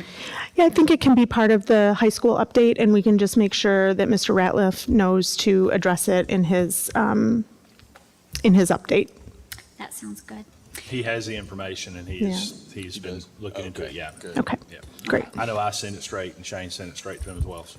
Okay. Mr. Smith. Well, apparently that was the second communication we'd received about that, and I just somehow overlooked the first one. I don't know if I thought it was spam or I'm not sure what I thought it was. Could have so. gone to spam. I mean, I don't know. The email that we got certainly looked like spam when you opened it even. It was just Yeah, kind it of took strange. me a Yeah. minute to read down into it to check and see. So, and then the other thing was, I think we all had a communication about KDE and the facilities planning process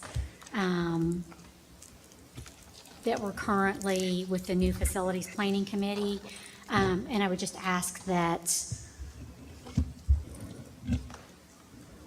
I'm not sure, what the agenda item would be. Can someone help me with that? placed on the agenda for next month also. I'm not sure. The email that I received didn't really refer to the long-range plan as an action item, so I'm not, or the DFP, so I'm not sure. I'm not sure what email you're talking about then. I guess we could just put maybe KDE Communications. I'm not sure what it would go under, but it definitely, it was something that a community member had asked that we address at a board meeting, so. Okay. Asking that be put on.